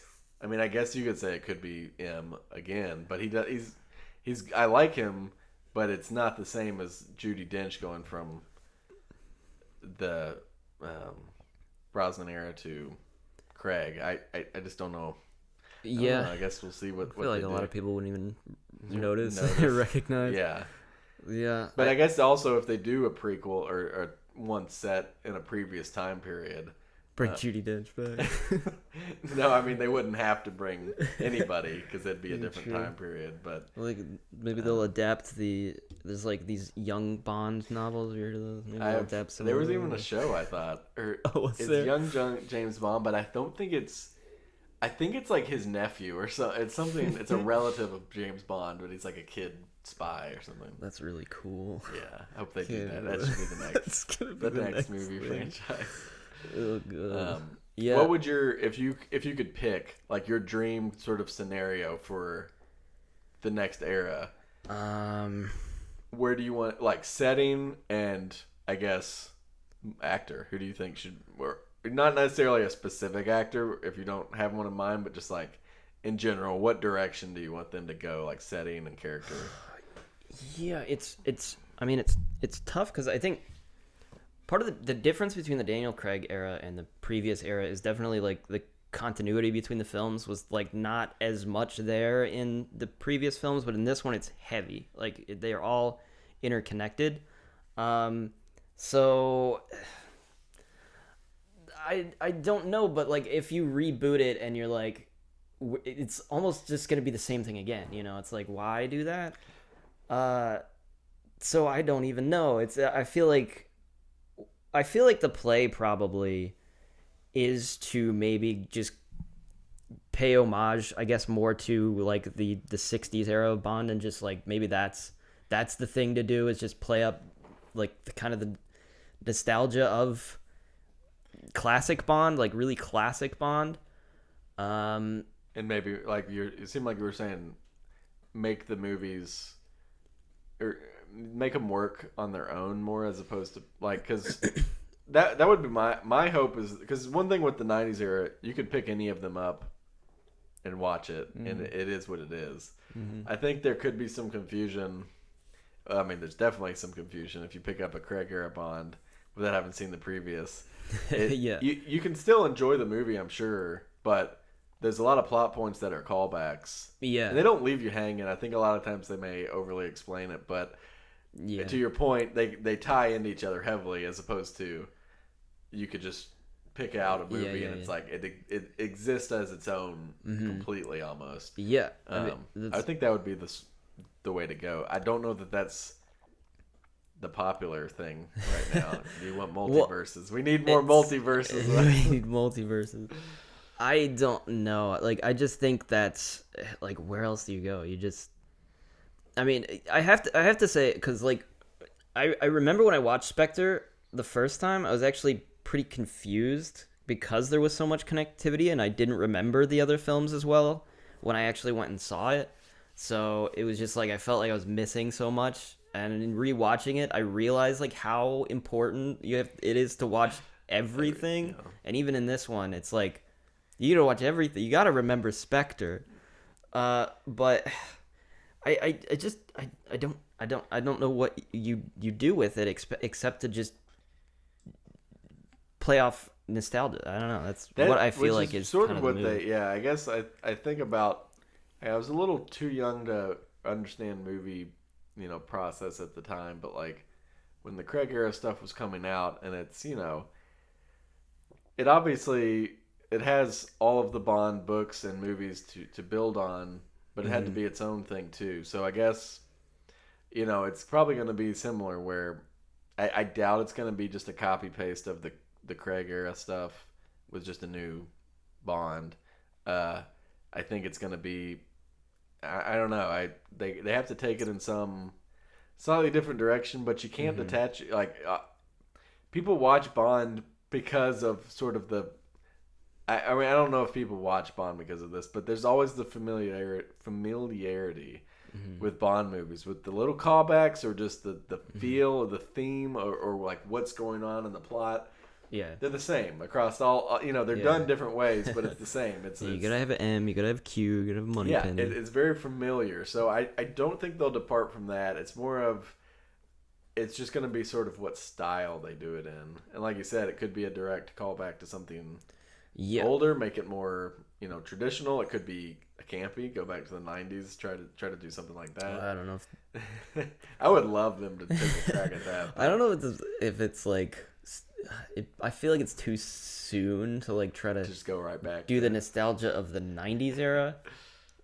I feel like you have to kind of work your way up to it from 60s. Yeah. Well, I think the 80s would work maybe. I think of have you ever seen the movie The Man from U.N.C.L.E.? No. It's like a very campy Cold War spy movie. It's very fun. It reminds Cold War is good. It reminds me of like a Bond film that never was kind of. It's like if they took an old Bond film, made it a little more campy and upbeat, but it was modern.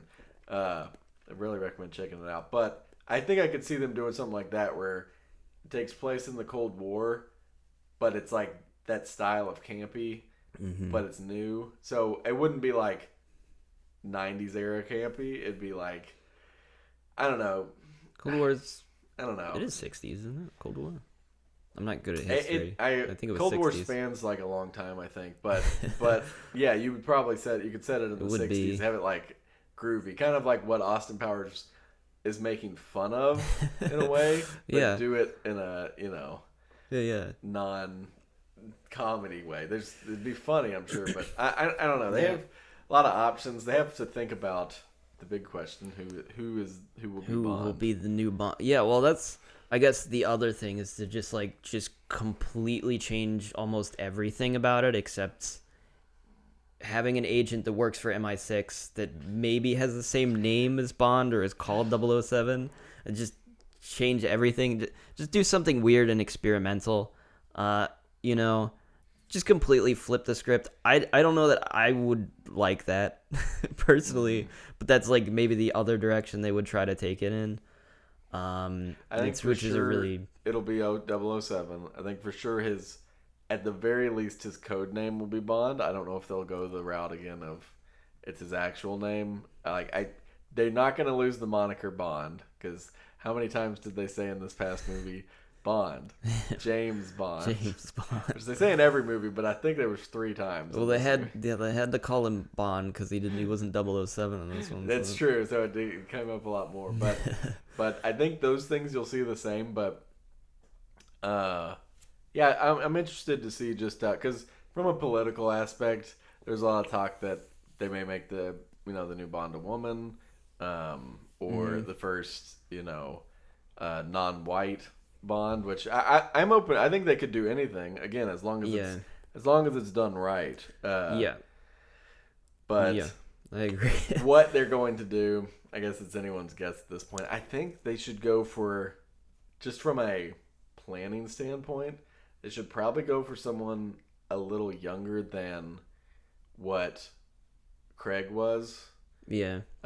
Unless they want to go the plot line. Old man Bond. Yeah, the plot line. Yeah, there we go. Old man Bond. That'd be cool. I think I'd watch that. That's like Never Say Never Again was kind of like that. Did you watch? I don't think I did.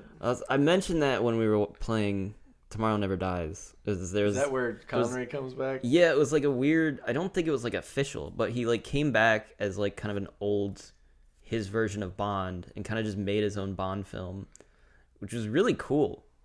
He was just an cool old idea. guy. If they didn't kill off Craig, I could see that as like he comes back as like an advisor, or like he shows up. They don't call him 007 or even Bond maybe, but like he's there, and I don't know. He's just the new M. But or that. But yeah, I don't know.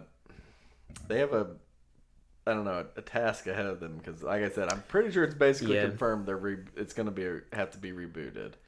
Yeah. Yeah, I mean, if they do go in like a direction that's progressive, I guess you got to do it for the right reasons, right? I think the important thing to do is put the story first, and as long as you're writing a good story, none of that matters. But yeah, I agree. It's important I know what you're not saying. to just put the cart before the horse.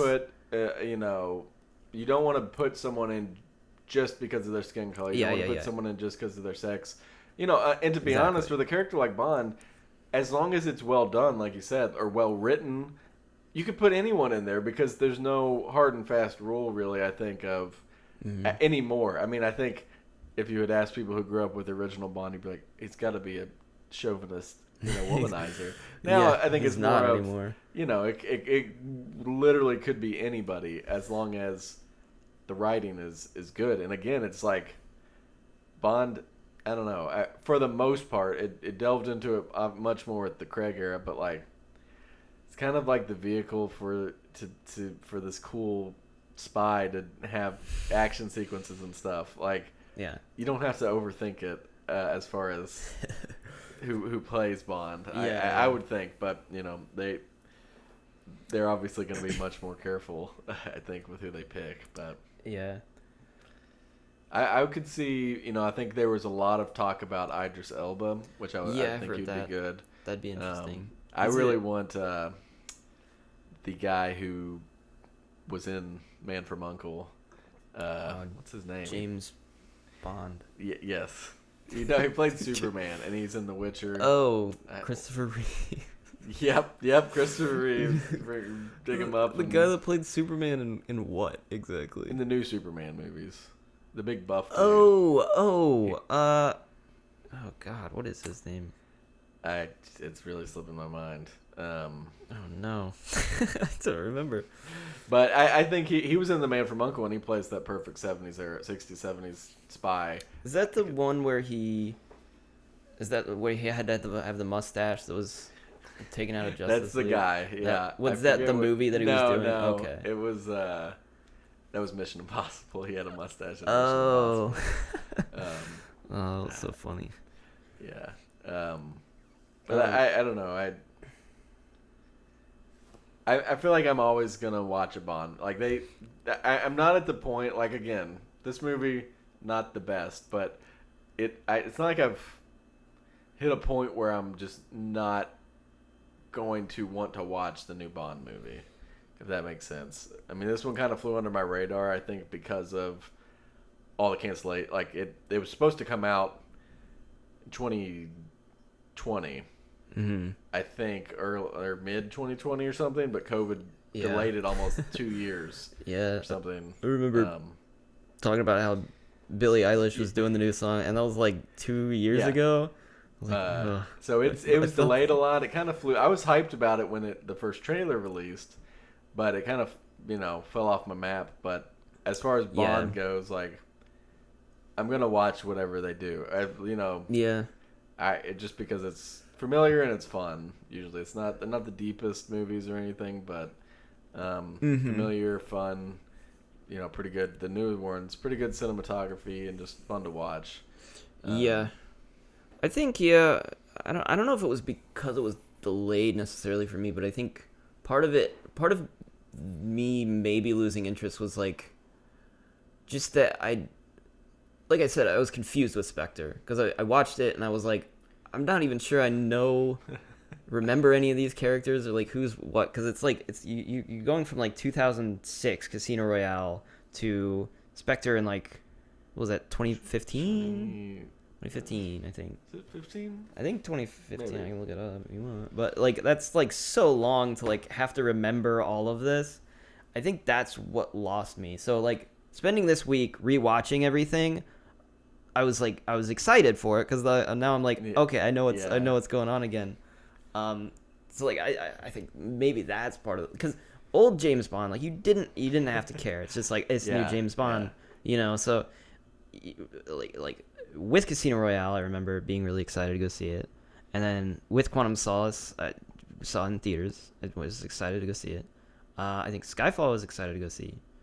Spectre, I was excited to see because Skyfall was really good, but because Skyfall was great, and then I saw Spectre, and I'm like, oh, it wasn't as good, and then I'm like, that wasn't as good, and also I don't know what's going on anymore. So, like, am I ready for this movie? I don't know. So you're like, I don't think watching the Pierce Brosnan movies, I doubt I watched them in order even. Like my first viewings of them. You don't have to. Were because you didn't have to, right? Yeah. Whereas this, if you're like, we're growing up and Spectre was on TV or something, and then you saw Quantum of Solace, you'd probably be like, James Bond sucks. Like, what is this? What the hell? It's kind of crazy how different. It's just weird how movies are done these days. They're different.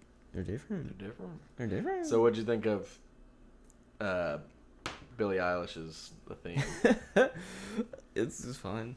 I actually liked it a lot, and I love watching the sort of intros.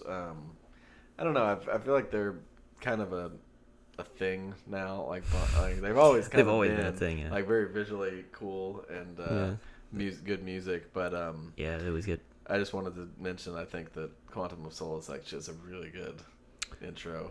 It's who did that one? Isn't it the Racketeers or something? Oh, is it? Oh, is that it's one of those. The White Stripes. The White Stripes, yeah. Yeah, I remember that one. I was like, yeah, no way. No, yeah. I think it was just Jack White, and then it was Jack White and oh God, who was it? I remember. The Oh, I need to look that up. It's really good. I remember that. I was like, holy crap, it's the best part. It's the best part of Quantum of Solace. It's the best part. You can turn it off after that. Yeah, you can turn it off after it. Alicia Keys, yeah. It's great. It's really good. I liked Adele, and I feel like all the intros are pretty good for the Craig era. Yeah. I think Spectre was maybe the weakest for me. Yeah, who did that one? Spectre theme song. Sam Smith. I don't even know who that is. I don't either, but I remember being pissed because he was like, when they told me I got it, I wrote it in 5 minutes. It was so easy. Like he said it as if it was like it just came to me because it's such a perfect fit, but it came off as like I spent 5 minutes. It's like what an asshole. I have no clue who that was, but I remember because I watched it yesterday. I remember listening to it. I'm like, no, it's fine. It's fine. And the visuals I think for that one are pretty cool because of the Spectre, like which it's a octopus or a squid. It's a octopus. I think it's an octopus. Yeah, I think so. Yeah, I don't know. I was I like Billie Eilish quite a bit because I feel like she kind of toes the line between like kind of indie pop, and like pop. Yeah.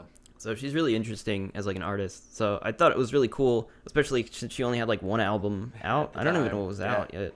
I think she had one official album out. She had like not really a mixtape, but an EP or LP. Yeah. LP is like the limited or whatever shorter one is. She had that and an album, EP. And then she gets tapped for the Bond, which is like a crazy. Big deal. Yeah, like, and she's so young. Yeah, she's 18 at the time, 19 something. Yeah, yeah, that was crazy. I was just like, oh, good for her, and it's a good song. It's pretty good. I think it's very fitting. Like it feels like a Bond song.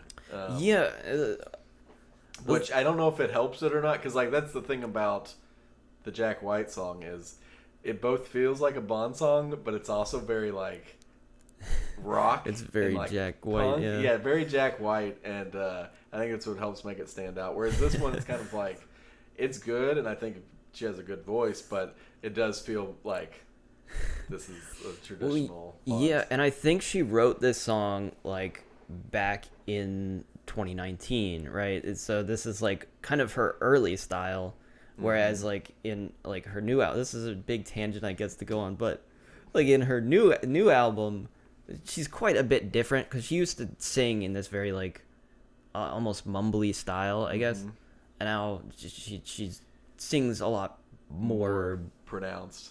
Yeah. What's her album? Projects. I'm happy or something. Or? Happier Than Ever. Yeah. So she has some really cool songs on that one. Yeah. So yeah, if she were to do it now, I feel like it would be a lot even more better. She'd sing. It would be much better. Yeah. So it's kind of, yeah. So it's like I should let her. The interesting thing about it, I think, is how like I wonder how much of the like script they give to the artist, because it was like so relevant to like what was going on. I thought the same. They have to know. Yeah, like, she has to at least maybe not like very specifics of like but they had to have written a clear indication because of how well it lines up. You're gonna write it about somebody guy betrays you and you're not happy about it. Yeah, but next new era, maybe it'll be techno. intros or EDM. Who knows what direction they'll go. It's gonna be dubstep. Dubstep, yes, the dubstep Bond intro, the flashy visuals. That'll be epic. Yeah, it's kind of an honor at this stage to like be chosen for the. They make like a big deal about yeah. it, like, and I think this one was weird too because the song was released 2 years ago. Yeah. So it kind of didn't have the.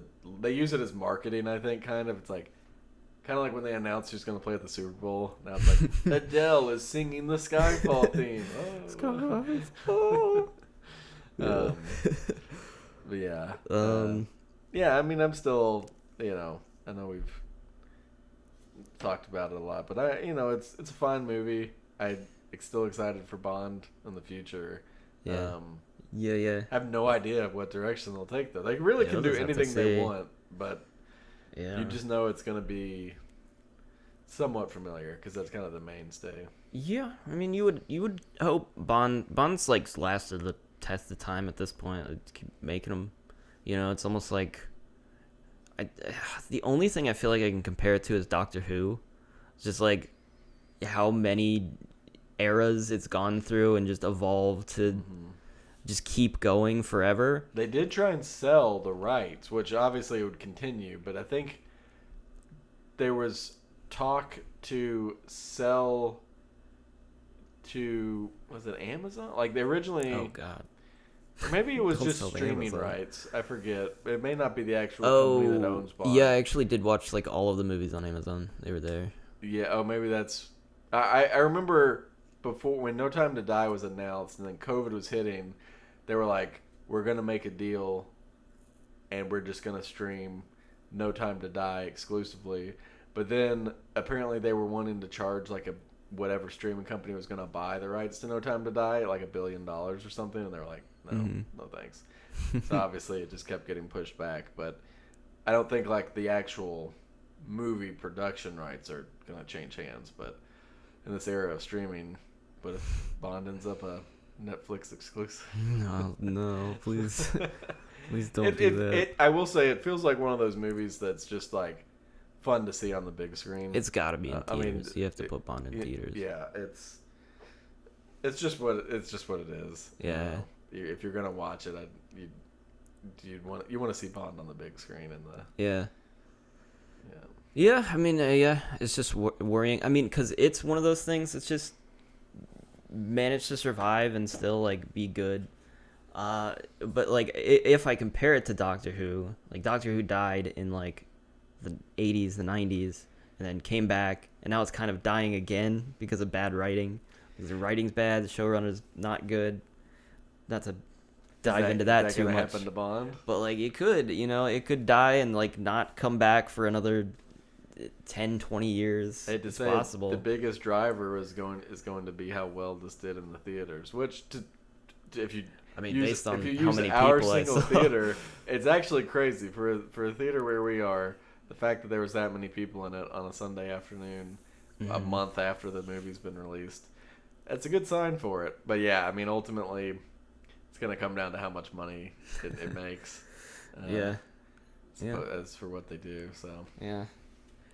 Well, there was a tangent I wanted to go on marked down earlier about the Bond video games more so because I talked about because I played 3 of them over the course of last week. Like I said, I was trying to relive my James Bond like childhood because like World Is Not Enough came out in '99, so I might have seen the like one before that. I remember seeing a lot of the Sean Connery ones and just randomly at times. But anyways, I played a lot of the games.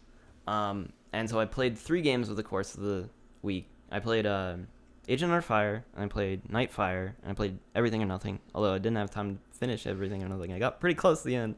But there's some interesting things to talk about. Because one of the things, Agent Under Fire has a character that actually carries over. Did you play Nightfire? I played Nightfire, but I only vaguely remember the story, so you just have to explain it all. Okay. So this is a huge tangent and has nothing to do with this movie. It's Bond. But so they actually have a character that carries over into Nightfire that I had no idea because I hadn't played Agent Under Fire.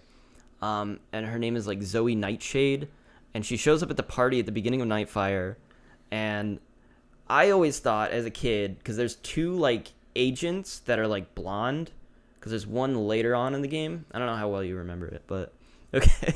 I always thought that was the same character as a kid, but it's not. And the character from Agent Under Fire got killed.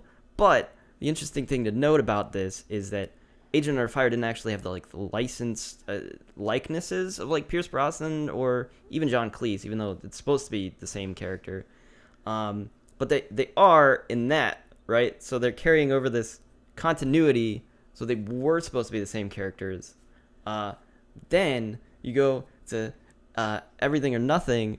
Everything or Nothing has Jaws in it, but like classic Jaws, implying that Pierce Brosnan is Sean Connery, right? Not only that, but he makes a reference. The villain in Everything or Nothing is Willem Dafoe. It's played by Willem Dafoe. What? And yeah, and they got like everybody to reprise it. Like they have Pierce Brosnan in it. They have Judi Dench. They have John Cleese. Everybody's in it. Willem Dafoe's in it. He plays the villain, and he was his mentor was Max Zorin from A View to a Kill, right? So that was Roger Moore, and he talks about how he remembers a meeting. He's like, he makes a joke about it. He's like, I remember meeting Max Zorin. God, what was it? What was the joke? I forget. He talks about the bridge scene, the famous bridge scene from A View to a Kill, and makes a joke about it. So it's connected that Pierce Brosnan is actually all of the Bonds up to that point, and then that's it. I guess that's the tangent. It sounds like a continuity clusterfuck. It blew my mind. I'm like, what are they doing? And Willem Dafoe's here? What's the name of that game? Everything or Nothing? Everything or Nothing, yeah. Hence the name Everything. Yeah. They threw everything in there. Everything. It's all tied together. Yeah. I mean, it was just weird. I don't know. I don't know what to think. My mind was blown. I mean, that's sort of the thing even with the movies, right? Is like, because they do these like soft reboots, but also with continuity of some plot lines, it's like, what is the actual, like, who are the actual characters? And like, again, like for a very simple one we talked earlier, Judi Dench. Mm-hmm. But like, so in that case, it's like, this is the same Bond. Like, he did all that stuff that the Connery Bonds did. Yeah. But also Pierce Brosnan, like, who knows? I mean, it's the same character. Trip. There's a lot of James Bond games, aren't there? Though, like, well, actually, that's kind of like that was kind of the heyday, I guess, was like late 2000s, just 2000s, just the 2000s were when all the Bond games. Because GoldenEye was probably like 99, 98, maybe 2000. It was on the N64, but it probably came out after the movie. And then like the last big Bond game was probably, there's one on the Wii. So there was like the GoldenEye remake, I guess, on the Wii, and then 007 Legends, which isn't really a new Bond game. There was Bloodstone. Well, yeah, there was Quantum of Solace. Oh, there was Quantum. Which was weird. They adapted that one. Yeah. I guess you can't do Casino Royale as like a fun action game. It'd just be poker. It would be really dumb. Be Baccarat. Yeah, that's what it originally was. But yeah, it's weird because it's like, I guess licensed games are kind of dying. Like, it's just got to be really good. There's a lot, replaying those, they do not play good. I don't think any modern gamer could go back and play those games, and there's no way. They control so weird compared to like what people are used to with like Halo. Like, this is before Halo. It's before Call of Duty 4 when they like the modern FPS console controls were like established as like, this is how you do it. So they're really weird and terrible to control. I mean, Nightfire controls pretty well. I mean, have you played it recently? Oh, you're right. It like, felt fine at the time, but it probably is a nightmare. So the left control stick, you go forward and backward on the left control stick, and then you turn left to right by pushing it left to right. That makes sense. The other control stick, if you do left or right, you strafe. Up or down aims. So you aim left or right on the left control stick, but you aim up or down on the right control stick. I will say, freaking weird. Nightfire was one of the few games I actually change the control settings for because well, of that. yeah. I think there was an option. If you do that, yeah. Because you're right. It was bad. It's like, bad. It's like a tank kind of. Felt but nostalgic though. one thing I appreciate from the James Bond games, though, not that I played that many. Nightfire was the one I played the most. I think I had Tomorrow Never Dies, or I had one other James Bond game.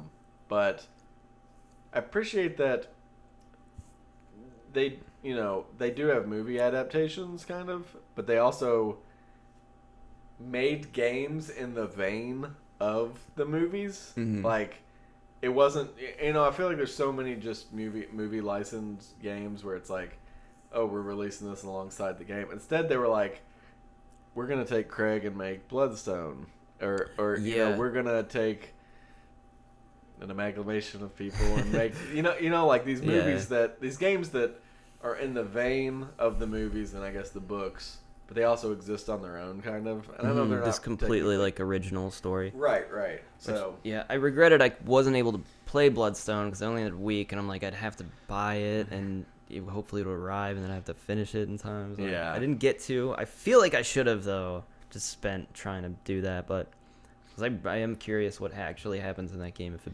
matters. Probably not. Right. I mean, is it technically canon for Craig? I mean, it's Craig's his Bond. likeness, I would think. I would assume. Is that the only? I mean, you said Probably. Quantum of Solace, and then there's Bloodstone. Is there any other Craig era Bond games besides is the GoldenEye one technically? I mean, I know it's GoldenEye, but didn't it have like all the remaster? Doesn't it have all the eras or something? I thought there was one that they brought like all the characters. Yeah, it's 007 Legends. Oh, Legends. It was right. like it basically just goes to classic movies and you just replay scenes from the classic movies, I guess. Oh, okay. So it's nothing original. Is it good though? I've never played it. Oh, okay. I don't know about that one. But yeah, I mean, it's really cool. But I feel like Bloodstone's the only one that was original in Daniel Craig's. But they did a whole bunch that were original, like in the 2000s. Like I said, they did like World Is Not Enough, which was kind of the last one that was like based on a movie, and then they just started doing original ones. So they did Agent Under Fire, which is okay.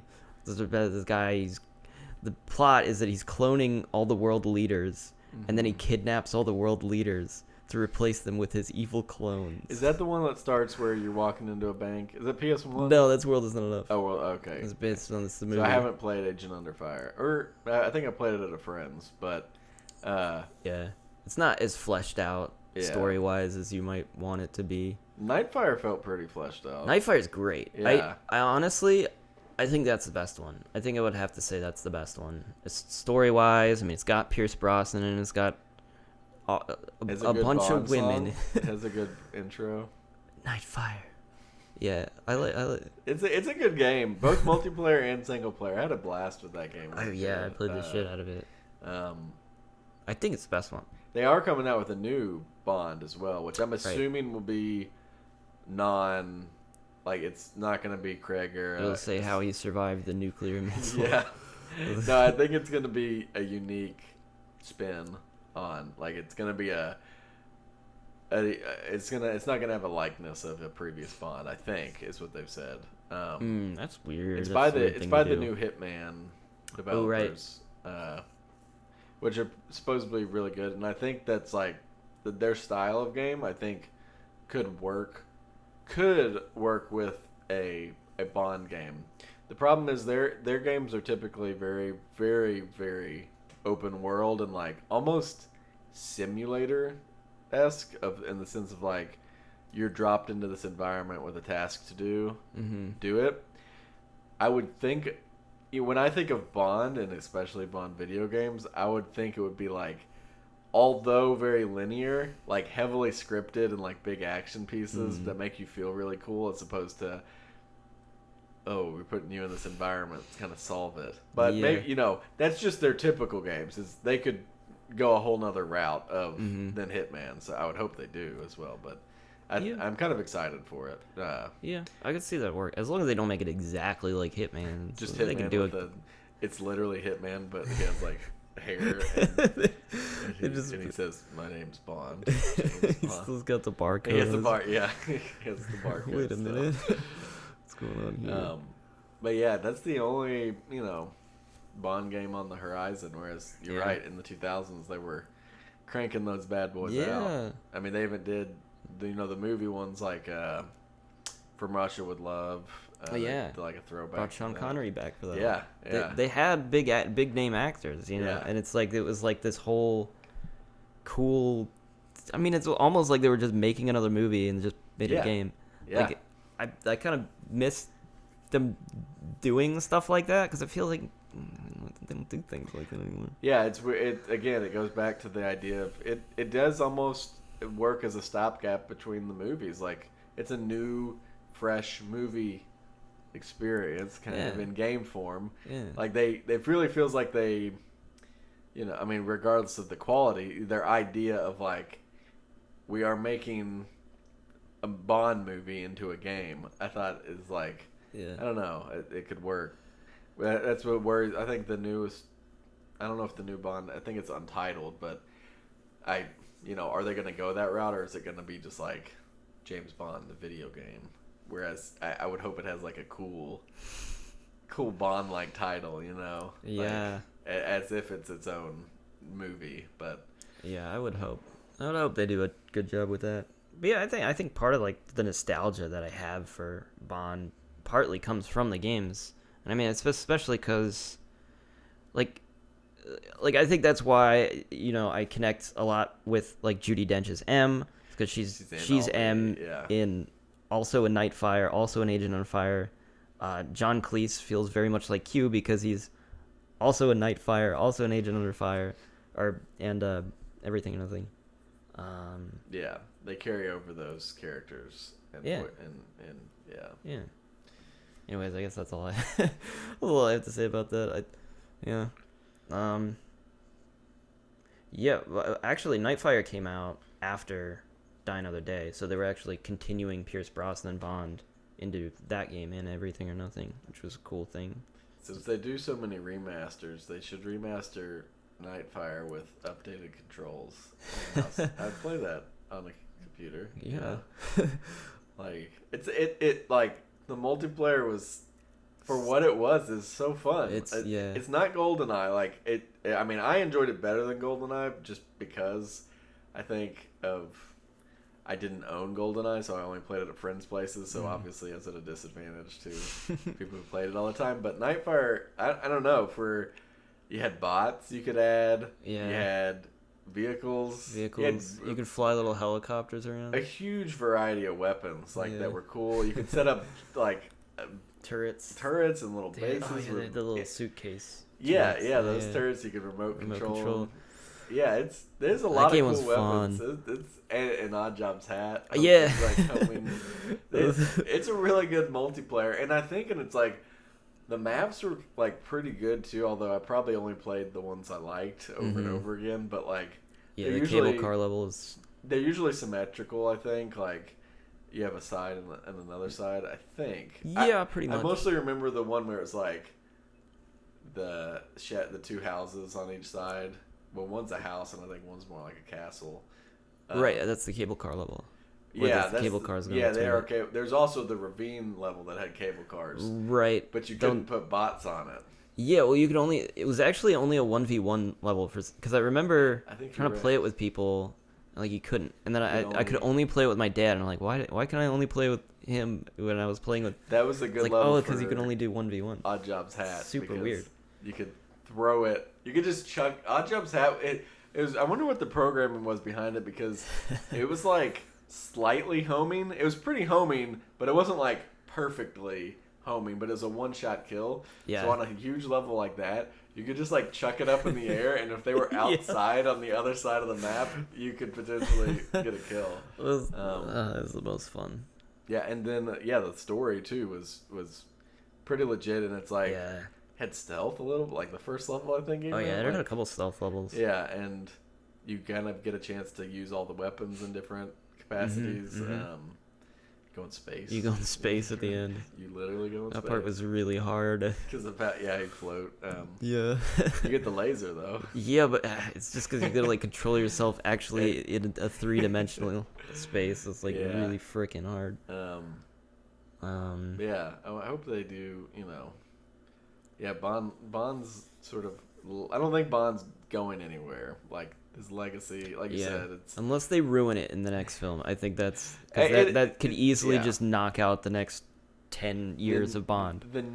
All it takes is one big mistake or like one big flop at the box office, and it could be a few. It would have to be pretty bad because I mean, there were some not great ones. Yeah, Quantum of Solace, but I guess it was following like the Pierce Brosnan era, so people were more forgiving. Yeah, like it doesn't have to be great. Just put action scenes in.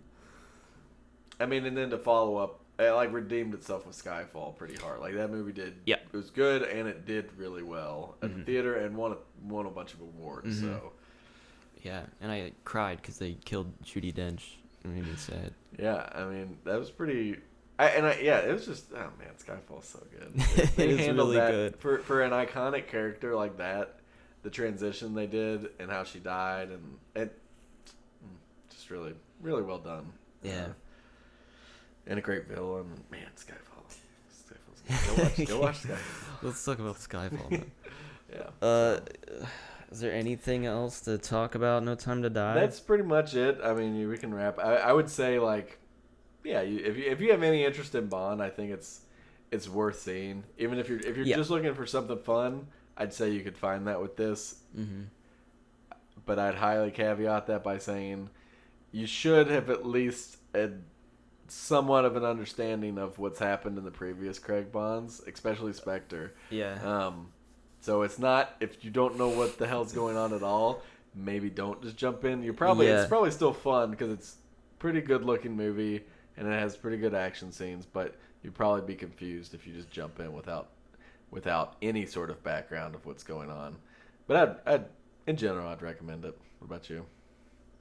Yeah, I'd say the same thing. I think even if you like just don't remember the other films as well, like you haven't seen them in a while, it might help to just rewatch them to like really feel what's going on in this one. I mean, it might be okay to just watch Spectre, but then you don't get all the setup and the build up. Then you have the problem of you need to watch the other movies to understand what's going on in Spectre. Yeah. It's just a domino effect. Yeah. I think though it's not like if you've watched them in the past and you kind of have a good memory. Yeah, I guess you kind of did that. Yeah, because I didn't rewatch Spectre, but I thought I was going to, but I never did. Oh wow, okay, you remember? Wow, your memory is way better than mine then. But so if you can though remember, it's not like you have to have it perfectly.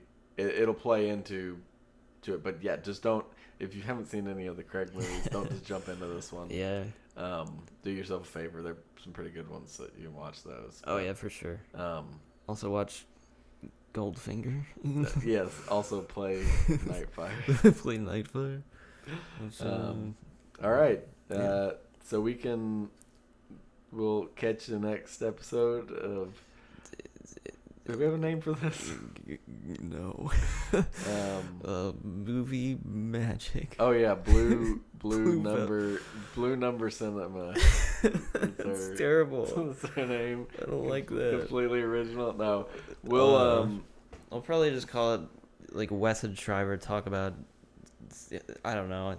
I'm not good at Wes and Shriver go to the movies. Go to the movies. That's great. Episode 1. We may not even have to have it. I mean, I have to title it something. I mean, movie. If you're watching this, you'll probably none of this is relevant because there's already a title. You know. That's right. You'll know what the. Oh my gosh! Know what the title it's blowing my mind. You'll know what the title is as you're listening to this. Yeah, you watch the whole thing if you're here. We'll probably try to do more of these. No. Oh, this one sucked. Not doing it anymore. Okay. Get out of my house. Oh, okay. Clap sync. Okay. Okay. Bye. Bye. Bye. Where's my